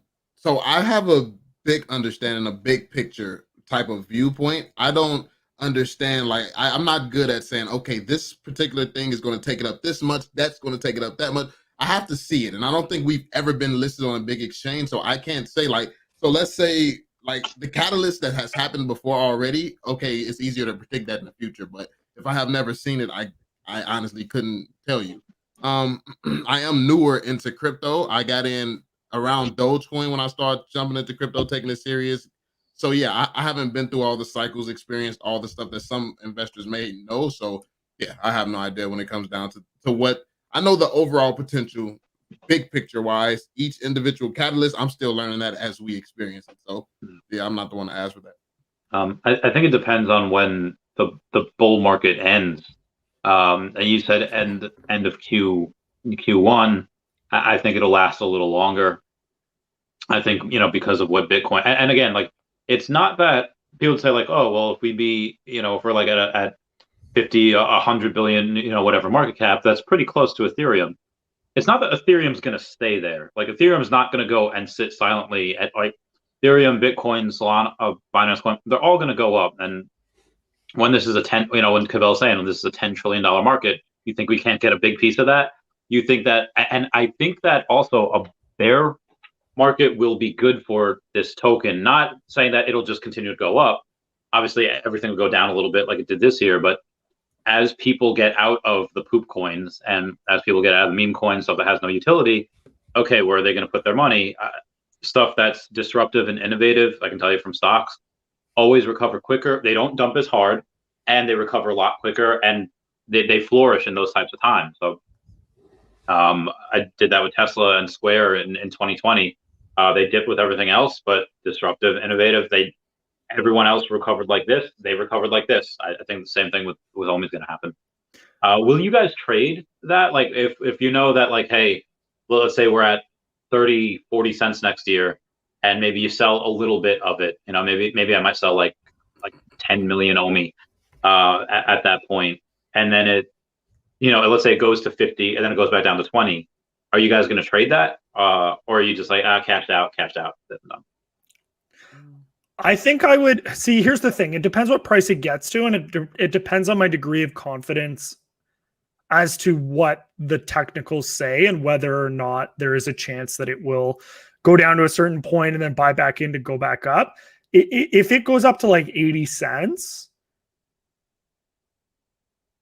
and then it looks like it's going down, like the problem becomes not whether I cash out, it's whether I buy back in, right? Like regardless of my beliefs in the project, like I'd be like what is that? Like if we went to 80 cents, that's like $11 million for me. So it's like,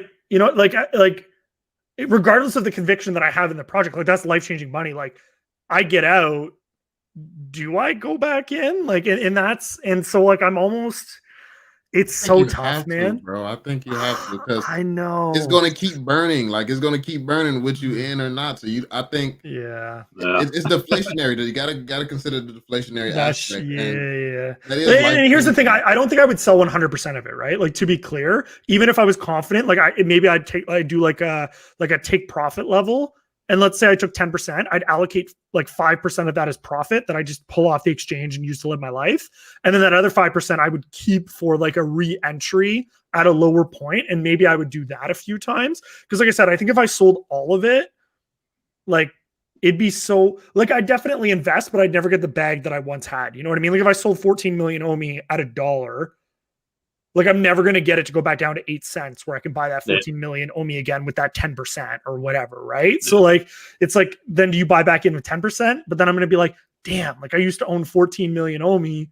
Now I only own 1 million OMI. Like, what could have been? And then you play that game. Right. And so it's just like, I'm almost like I'm in profit right now. Like I could sell and make like an okay amount of money, but it's like why play that game with yourself? Like I'd rather look at it instead of like monetary values, like look at it with monetary values, but also a time frame. Like what's your time horizon, right? Like, so like I said, like I think for me, my first take profit level will probably be anywhere between 5 to 7 cents.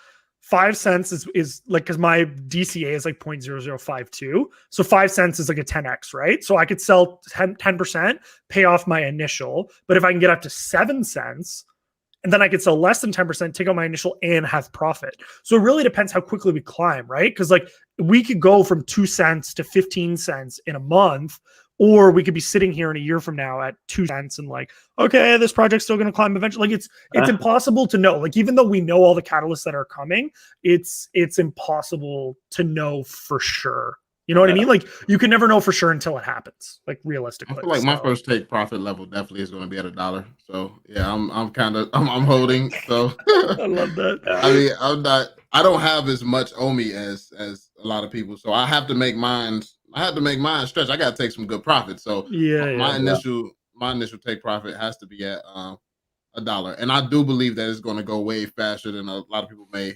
think, because this is year 1 and they're already having it in real world utility. I wasn't expecting this to around year 2, 3 when they were like real world utility, working with movie theaters, being on Disney Plus. Like, this is, I don't expect that first year from any project. So for them to be doing this, my thoughts of them like maybe diving into real estate or some other form of NFTs like ticketing and stuff like that, the big money makers, you're already doing something that I wasn't expecting until years from now. So I mean, I believe I'm much more confident that they're looking at other things outside of just what everyone thinks that they're focusing on. Yeah, I would say that the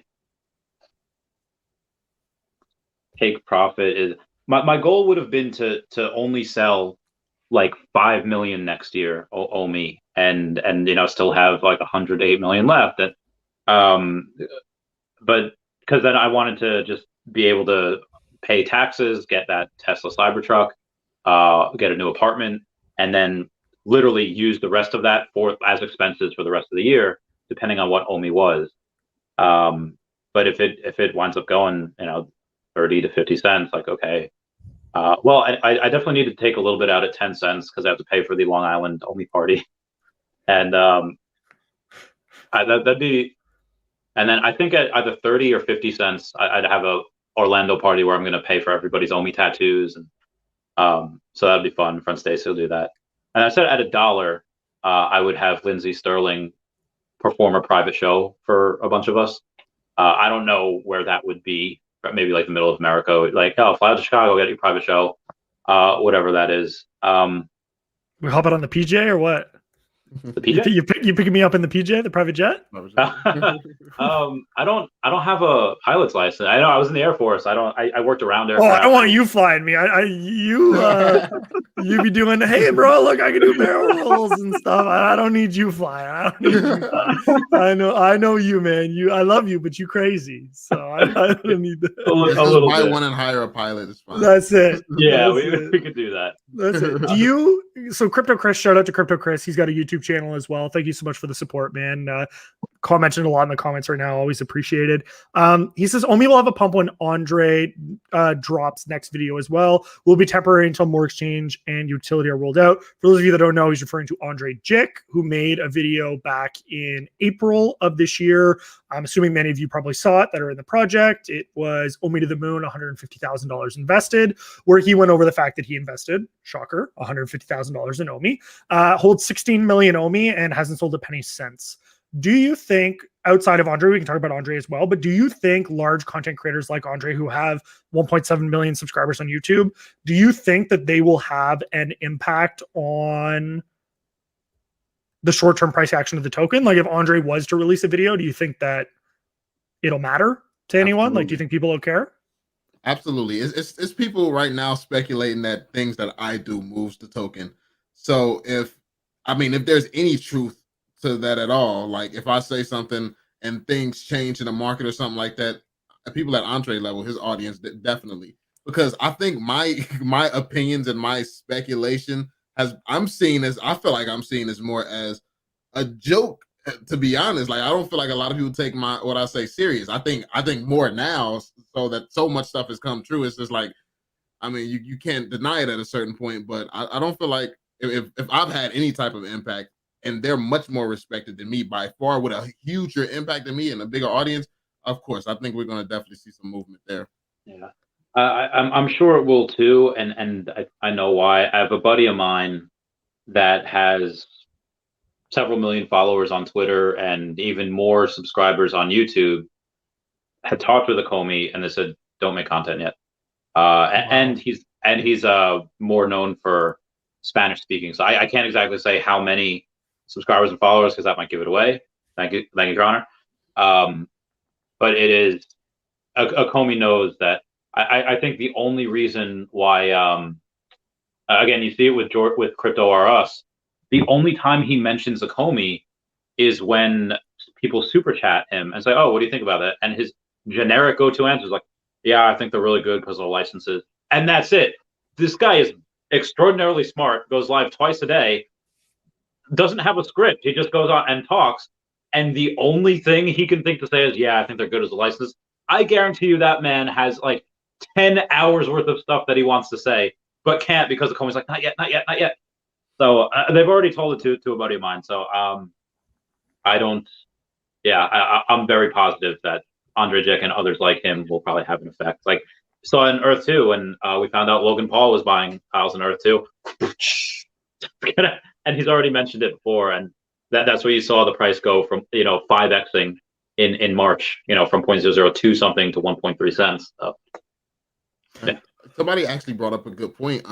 He said, Chris said, also think Andre Jiggs circle Graham, Kevin, and Jeremy, which reminds me that Kevin actually took interest in downloading the app, like in that last clip that came out with Andre. He took some serious interest in it. So I wonder if we're going to see some interest from Kevin now, or some videos or something from him now. Yeah, and I mean they're a crazy influential group, and I think once one starts seeing success, because it's one thing to tell your buddies like, hey, I think that this is going to do well, and it's another thing to say like, hey, I told you this was going to do well, and here's the proof, right? Like I told a bunch of my friends, and I can tell this, like Randy says, because they're my friends, to invest in the OMI token. I was like, you need to do this. You're dumb if you don't do it. Like you're an idiot, and I'm going to smack you. Like they're my friends, right? Like I can tell them that. So a bunch of them invested at like 0.006, 0.005. We went down to like 0.002. And like I was still showing conviction. I was like, guys, buy more, buy more, buy more. And a couple of my buddies that invested like 0.006 were like, nah, you're an idiot. Like I'm not doing it. But then there was people that invested everything at 0.002. Now, when I say everything, I'm talking like a couple $1,000s. And when I say everything, I mean they didn't remortgage their house or anything, but like they're up 300% right now. So it's interesting when I have conversations with them because it's two very different conversations, right? One group says, oh, great, yeah, I've broken even now. And another group says I'm up 300%. But it's perspective because both groups had that same opportunity. It's just one simply just didn't take advantage of it. So when Andre can go back and say, hey, guys, remember I was telling you about this OMI token back in April? Then it took a little bit of a dump. And then I told you about it 2 weeks ago and it was at this price. Yeah, now I'm in profit and I've also made 100 grand. Then they're going to go, oh, yeah, this thing actually was a thing and it actually does make money. For those of you, and I'll make one last comment on it, for those of you that were watching my stream earlier today, I do think that Andre making a video would be pretty magical. And for those... Oh God, he's gone. Welcome to the Cavell and Randy Chavez stream, everybody. I guess we're taking over somehow. So I've seen that before also where there he goes. He's back. I was in the middle of and then it just like it was like nah man. So I can't say anything apparently. So there you go. I'm not gonna say anything. We're just gonna move on. There you go.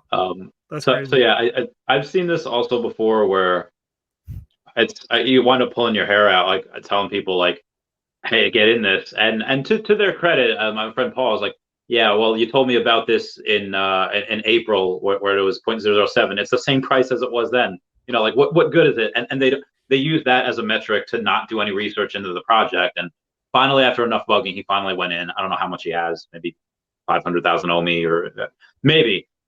But I've done this before. Like I don't know. It's like the Rush Hour movies. How many times are these guys going to be right before you listen to them? I've told people about this with Tesla, Pokemon cards, Bitcoin, now this, and literally became a millionaire. And everyone's like, yeah, I don't know. You have faith in it. I don't really have faith in it. It's like, what do I have to do? What do I have to do to get so outside of YouTube videos, I'm not mentioning finance or anything again on like Facebook or anything on it's just going to be for the people that have followed me. And that's it. And my goal is actually hopefully have one of not the largest followings, but the following that has the most money by the end of the decade. So I want to make sure, like, oh yeah, made all these people millionaires and plus. But man, that's going to be such a cool feeling. Like, and I was actually talking to a couple of my colleagues about that at work the other day. I said, like, what are you buying me when I make all you guys millionaires? Like, what is the thank you present? And for those of you that don't know me, for those of you that do, I'm weird. I'm like a big kid. I don't drink alcohol. I don't smoke. I don't do drugs. I live on the pretty straight and narrow, probably an occupational hazard because of what I do for a living, but I drink chocolate milk. Like I'm a 30-year-old that drinks chocolate milk. So I love chocolate milk. They're like, oh, we'll buy you a carton of chocolate milk. I said, I made you $1 million. You're going to buy me a chocolate milk? Are you kidding me? Like, oh my God, that's crazy. But anyways, whatever. I'm just happy to see that everyone around me is going to succeed. And it's stressful, man. Like when we were down at 0.0011 that one day when we dropped down there, it's like am I gonna have to like make a new friend group here? Like, I believe in this project, but what is going on, right? And now, like, ever since, it's like, yeah, okay, we're starting to see everything that we were hoping was going to be coming all this time, and this is still just the beginning. So it's like, okay, I messed up there because I thought that I had like an extra 20 or 30 grand at 0.001411, and I had just bought a bunch at like 0.0217. I was like, I keep buying, it keeps on down. Like if it goes down below this and we get to 3 zeros, 0.0009 something, oh my god, I could, and then it didn't happen. Then it went back up. It's like should have bought, and I didn't. And I cost myself a lot of OMI by waiting. So. Well, you know what? It's so hard to play that game because I look at the same amount of OMI that I invested, and if I had invested it all at 0.002, I'd have over 40 million OMI. And it's so easy to look back now and be like, well, of course, you know. But like you never could have known. And you know what? In a year from now or in 2 years from now, it's not going to matter, really. You know what I mean? Like if you had faith in the project and you bought in and you are holding OMI, you are going to be rewarded. And that's just fact, right? Like this is really like a family, and like we understand it. And the paper hands will, as always, be shooken out by whatever news or whatever concerns. Like I saw people, I don't know if you guys saw this or not, but like I'm seeing people post online the last couple of days, like, VEVE is taking too long to release the MTL.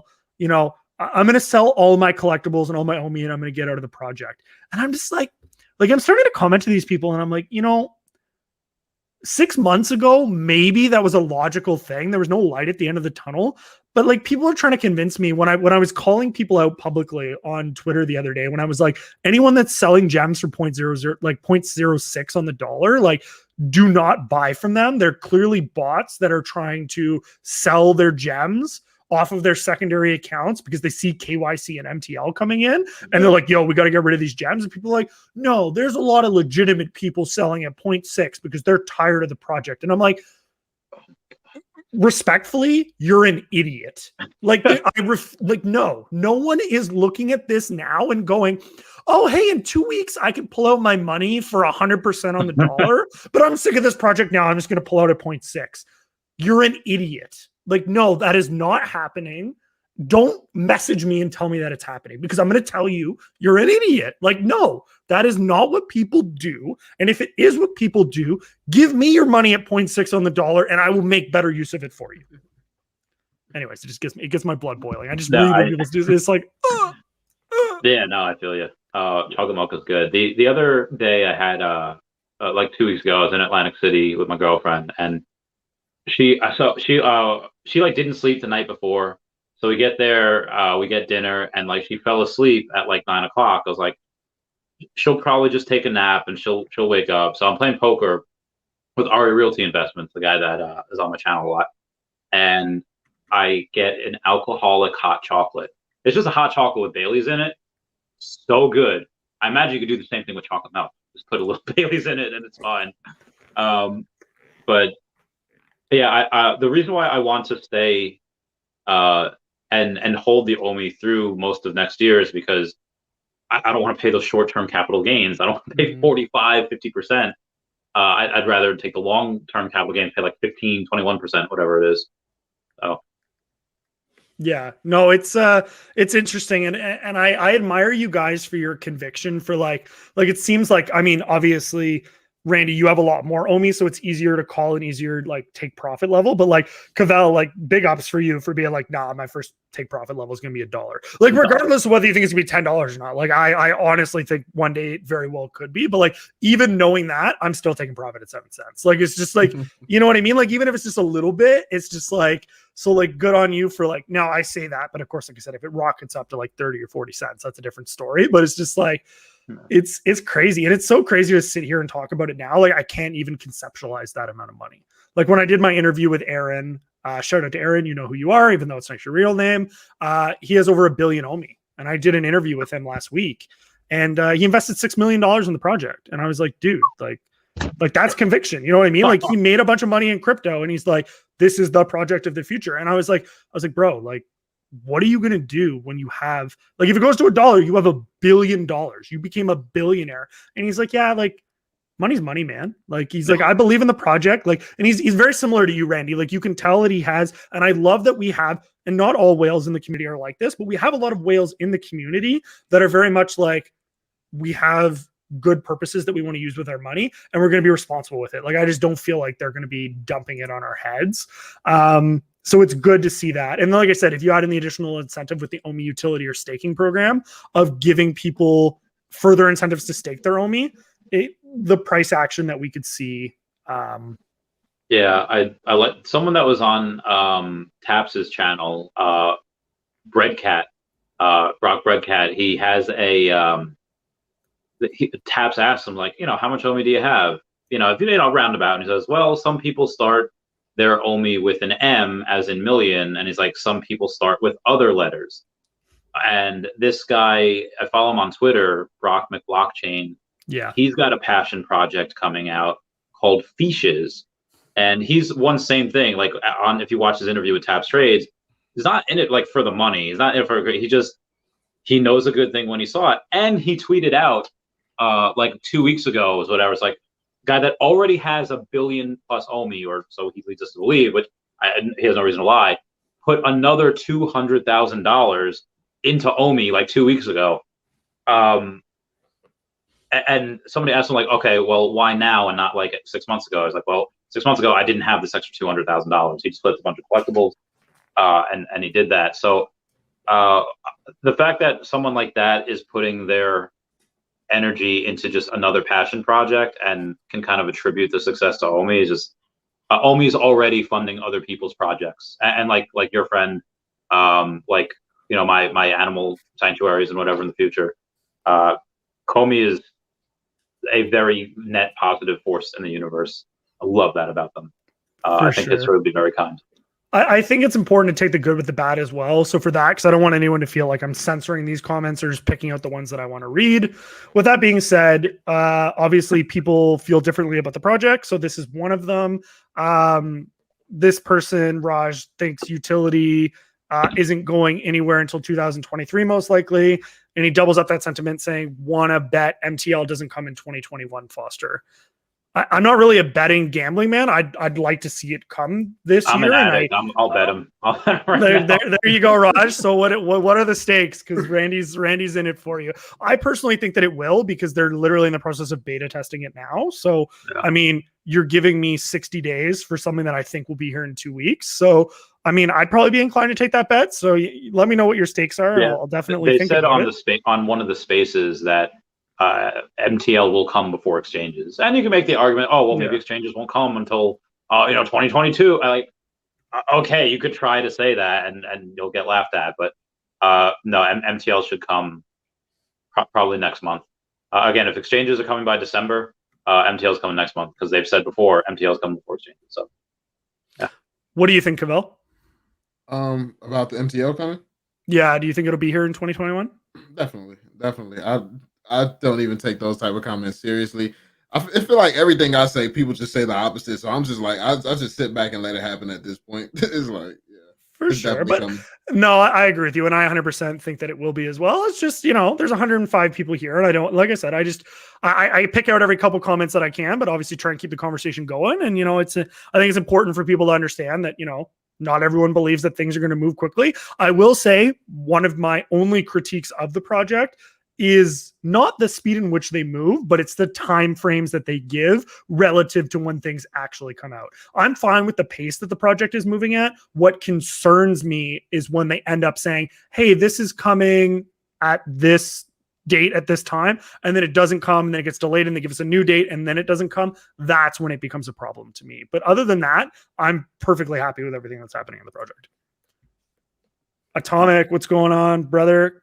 Oh, shout out Cavell. Let's go. Great video earlier this week addressing the valid concerns. Now great to see progress on some key items, MCP. For sure. And I think that that's great. I mean, Cavell, I was happy to see that you put out a video, saying, hey, you know what? I normally put out bullish videos, but I'm not 100% thrilled about this one. And I listened to the whole thing and I was like, yeah, you know what? It's valid, right? And I think people need to understand as well, like, just because content creators put out information that's exciting a lot of the time doesn't mean that we're not humans, that we don't have our own opinions too, right? Like, I put out a video 2 weeks ago about bots, and my video before that had gotten 5,000 views, and then my bot video got 600 views. So, like, I don't put out the video because I know no one gives a crap, firstly, right? Like, they don't, let's be honest. I put more work into that video than I do to some of my other videos. I ran polls on social media. I did everything, and 600 people watch it, which is fine. I'm not complaining about the view count, but I'm just giving you a perspective, right? Because then the very next video that I released gets like 3.2 thousand views. So just remember, like, it's not that we don't necessarily want to talk about these issues, and we'll talk about them. We're talking about them right now, but like, Cavell understands, like I understand, that Randy understands, like, no one's going to watch it. They're going to click on it. They're going to be like, oh, you're not telling us OMI's going to $1 next. Like, people don't care. Like, honestly, truthfully, there are a very small number of people that want to hear the problems and want to hear logical solutions to them. There's the people that just want to see the world burn and don't care about it one way or another. And then there's the fanboys that want to hear only good news and won't accept anything negative that you have to say about the project. Look what happened with Cavell a month ago when he put out a video that, hey, a couple people didn't agree with, and people were attacking the crap out of him. Like, you can't, like, if you're positive about a project and then you say one bad thing about it, everyone's like, oh, you hate the project now. Like, it's not the case. And people just need to understand that. But at the same time, we also understand what people want to watch and what people don't want to watch. And obviously, we're going to put out the content that's important to the community, but you also have to cater it to an extent to what people are going to want to watch. Because why am I wasting my time and why am I wasting your time if that's not the case? I had agreed. And speaking of news, I had a buddy of mine just messaged me saying that Alex just confirmed on Spaces. He put an audio, like radio style, about VCon announcing VEVE on November 12th. So I guess they're getting into marketing a little bit, slowly but surely. I mean, Nice. I don't know about you, but when I would go into the app, apparently the space just finished. But when I would go into the app and I would go into here where it says drops, and it would like freak out, like it was, you know, Yeah. like it was on whatever. And I wasn't able to go like past like here. It wouldn't let me go past there down. I would have to go in, and I would have to go to my profile.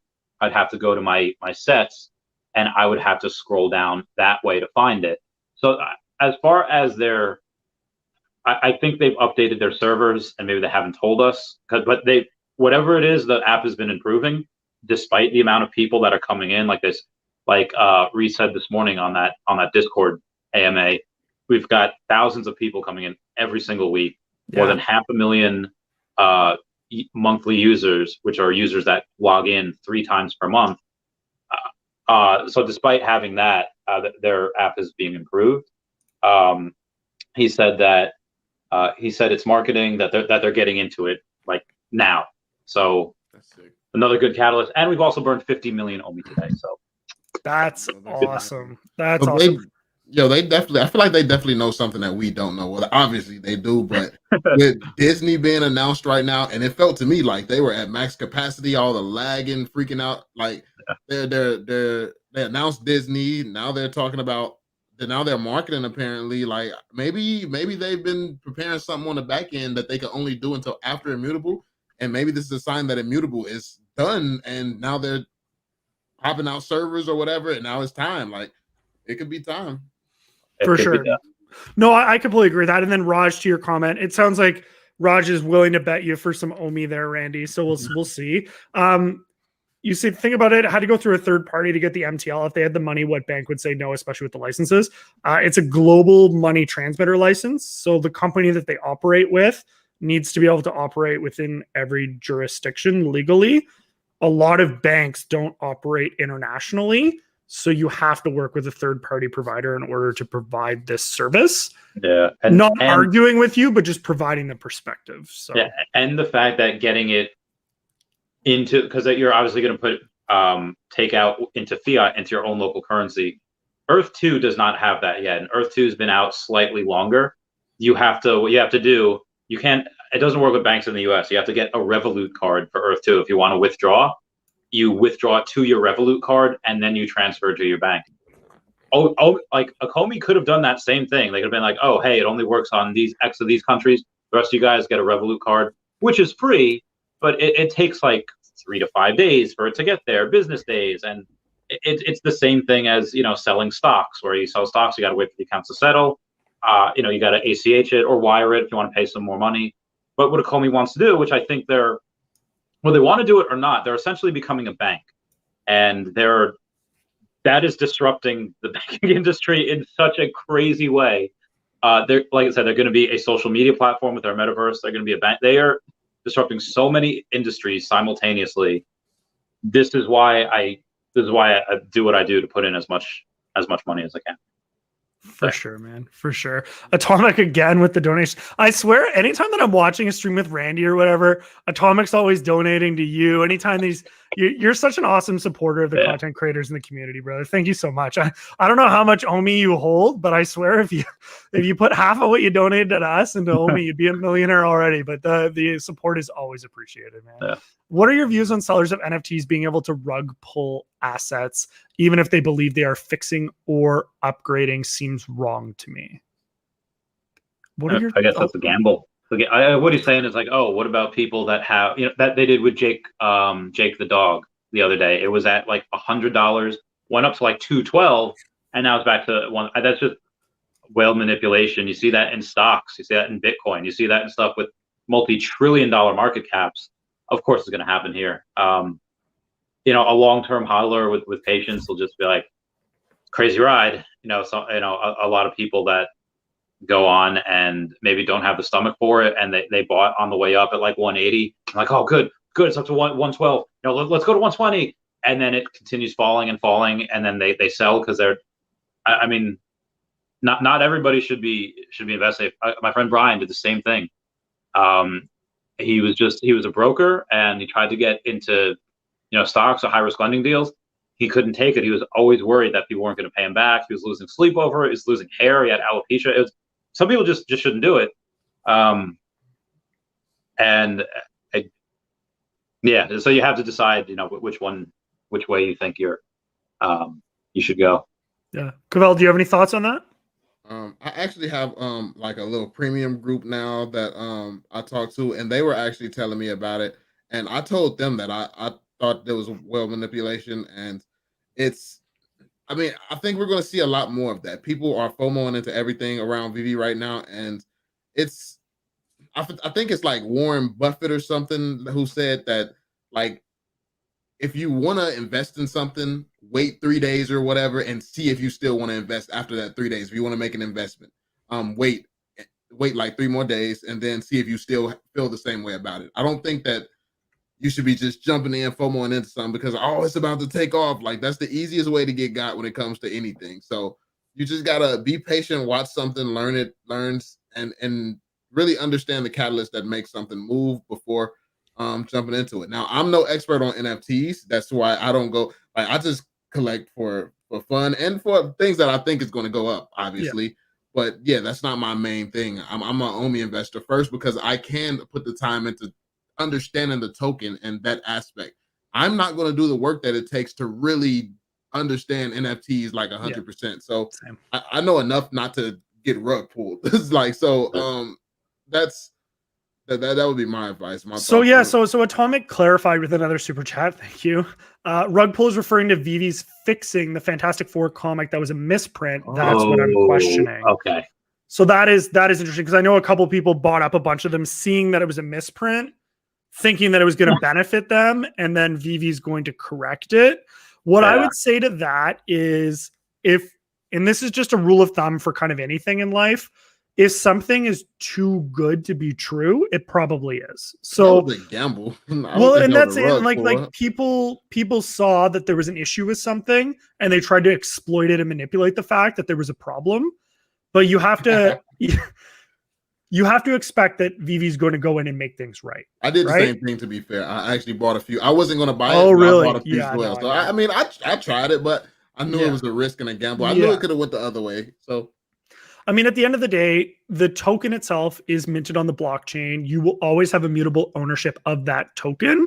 But on the VeVe app, VeVe within the terms of service does reserve the right to correct any issues or whatever that they have with the IP. And of course, they obviously reserve the right to limit the ability for the IP to leave the app. So of course, if there is an issue with a misprint or a problem on a collectible, they do reserve the right to fix that collectible. Now, if you're saying, you know, can they just take the collectible away from me, period? That's a different story. And that's where you kind of get into legal concerns and things like that. I'm not going to touch on that.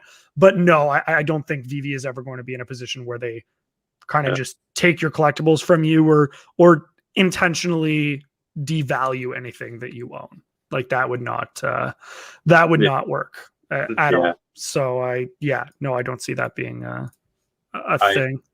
I had that FOMO, and it's like when one of my subscribers, like as I was going live with it, because that was when the drop was all messed up, they were in the queue, and then it kicked us out, and almost none of my subscribers got that Fantastic Four comic on the drop. I didn't get it at all. I went for the rebound, didn't get anything. A lot of people were getting 2, 3, and 4. But then when one of them said like, "Oh, hey, did you also notice that it's a Captain America comic?" A buddy of mine asked me, he's like, "Hey, I don't like what happened with this drop. I happen to get a secret rare. The floor is at like 800. I really want to do something. Do you want it for like 550?" I was like, "Yeah, sure." So I got a secret rare, hoping that it would be a misprint and this would be worth so much money, the secret rare, and then it's not. I was like, motherfucker. I was so salty. Either way, I still got a good deal by it. Also, that being said, I just posted a link down in the comments, vv.me/giveaways. Again, I just posted a link.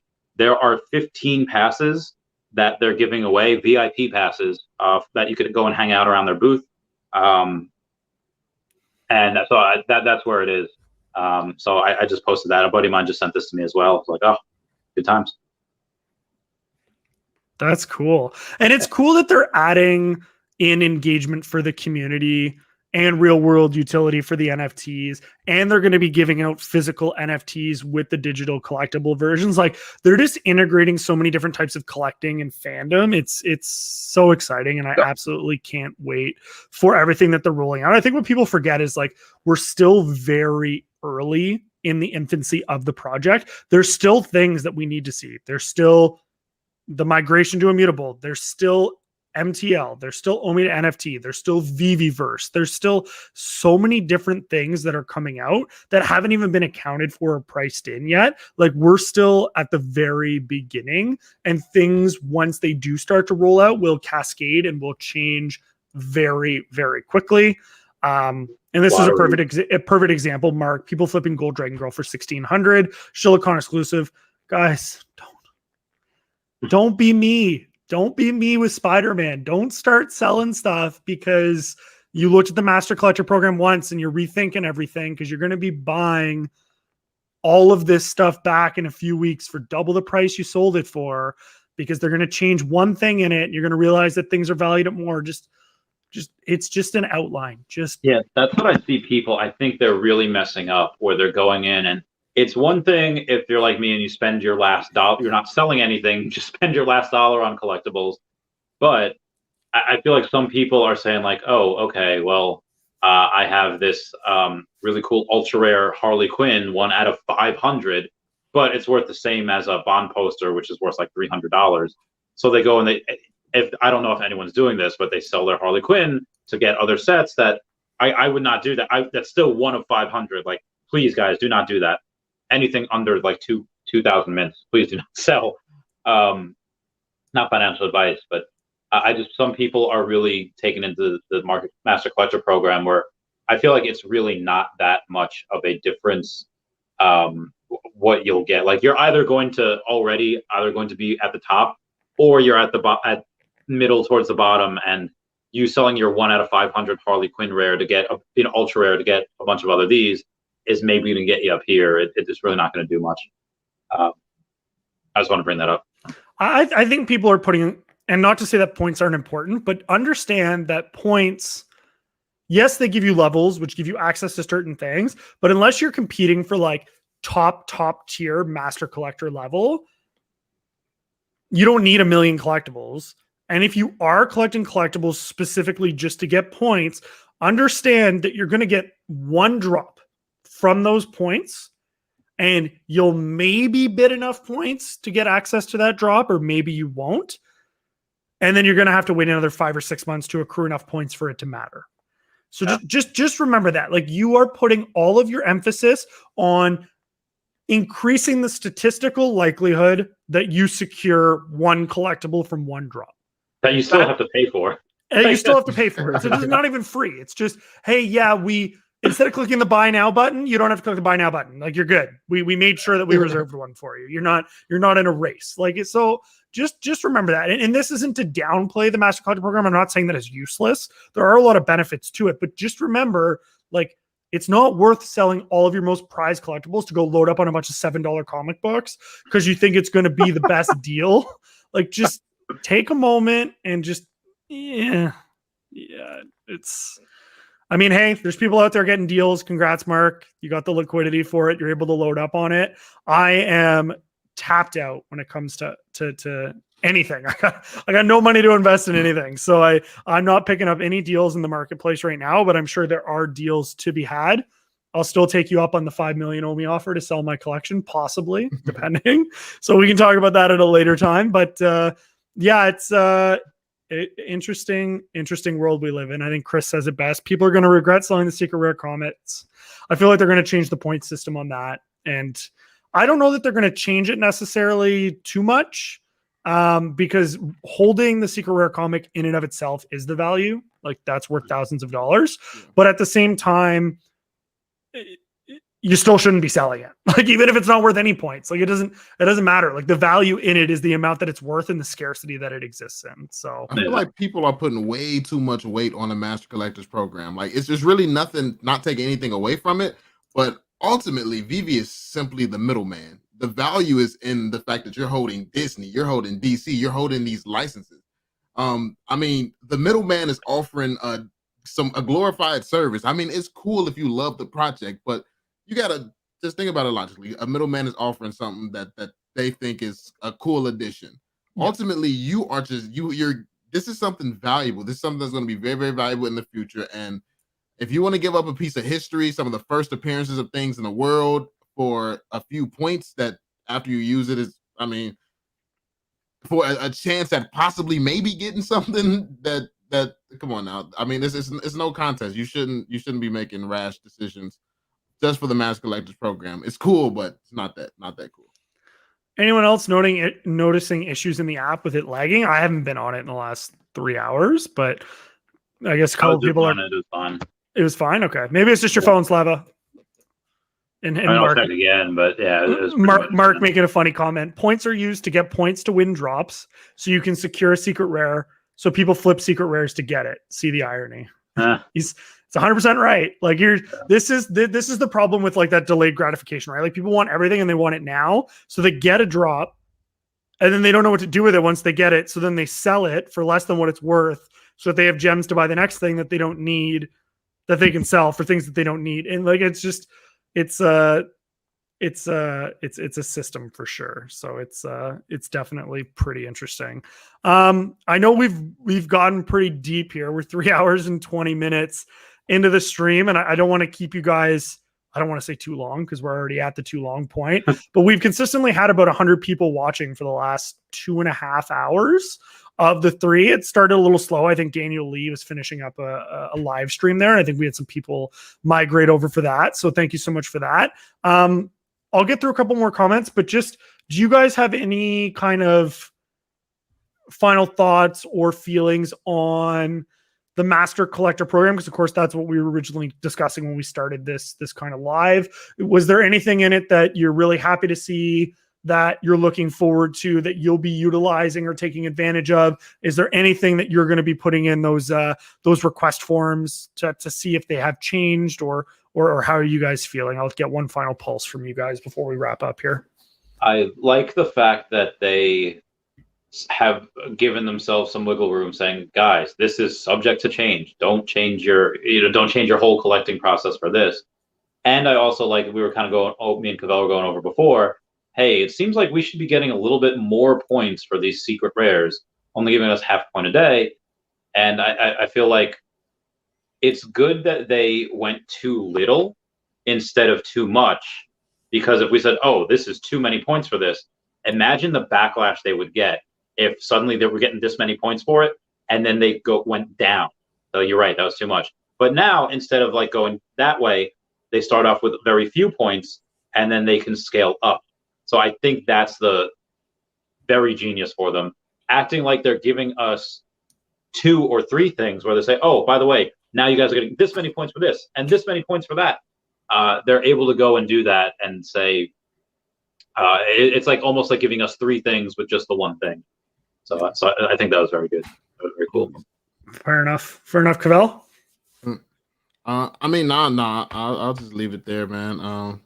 I mean, yeah. I'm tapped out. for sure, bro. For sure, man. Listen, my final thoughts on it. I think it's a pretty awesome article overall. Its utility, which is something that we've been asking for a long time. So I think it's important to understand that you get what you ask for when you want for utility. I have very minor concerns about a couple things that I think may or may not be changed. I'm not a huge fan of wagering your points and then losing them if you don't win the auction. I understand the rationale behind it. If you buy a 50-50 ticket and then you don't win the 50-50 lottery, you don't get your money back. So I get that, but I do feel like that's going to discourage a lot of casual collectors that have a lot harder time accruing points. So I do have my concerns about that. And then I'm not quite sure. We're going to need some clarification about the transferring of collectibles from one account to another and whether it awards you points and whether or not that system can be manipulated from one way or another. So overall, I think it's a great article that they've released. I'm very excited to see the OMI utility article that comes out hopefully in the next week or so. And it'll be very interesting to see how it all ties into everything together. And it'll be very interesting to be able to reconvene at some point and have another conversation once everything has come in and we can really start to understand the impact of what this will mean for the collecting space as a whole. I'm excited for the AMA tomorrow. For those of you that don't know, as a reminder, 6 p.m. Eastern, there will be an AMA, and a lot of this will likely be discussed there as well. I'm sure you will see all of us there in it in one respect or another. Cavell usually streams it, and usually we do our best to all take part when we can. So thank you so much, guys. This was 3 hours and 25 minutes, but that'd be great to stream that because I will be at a wedding tomorrow and will be unable to do Jeremiah Aoyang is being interviewed by Women x VEVE tomorrow as well, and I wish I could go and do it. I just have so much to do plus the wedding. And then also be advised, guys, that in the same way that Gory Guerrero, Eddie Guerrero's dad, told Eddie's like, hey, at the end of the day, yeah, wrestling will evolve, but it will still just be wrestling. In that same way, yes, there's going to be things like Master Collector Program. There's going to be point wagering. There's going to be OMI lotteries. There's going to be whatever it is, but it'll still be collecting and OMI will still go up. So don't get too concerned or don't get too flabbergasted if these things happen and evolve in ways that maybe don't understand. At the end of the day, whatever is happening, most of the times it is good for the collections and the tokens. So it's my final thought.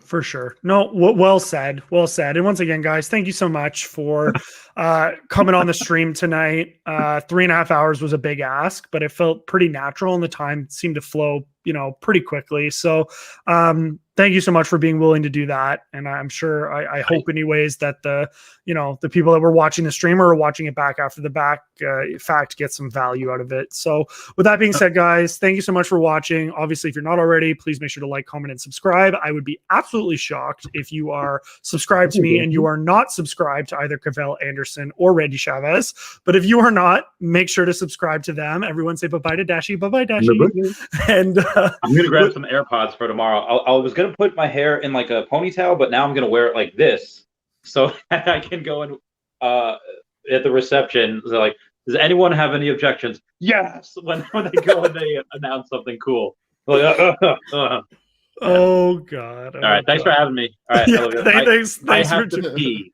so badly, so I'm gonna bounce. I'll catch you later. All right, bye. Later, guys. Thanks, Cavell. Thanks, everyone.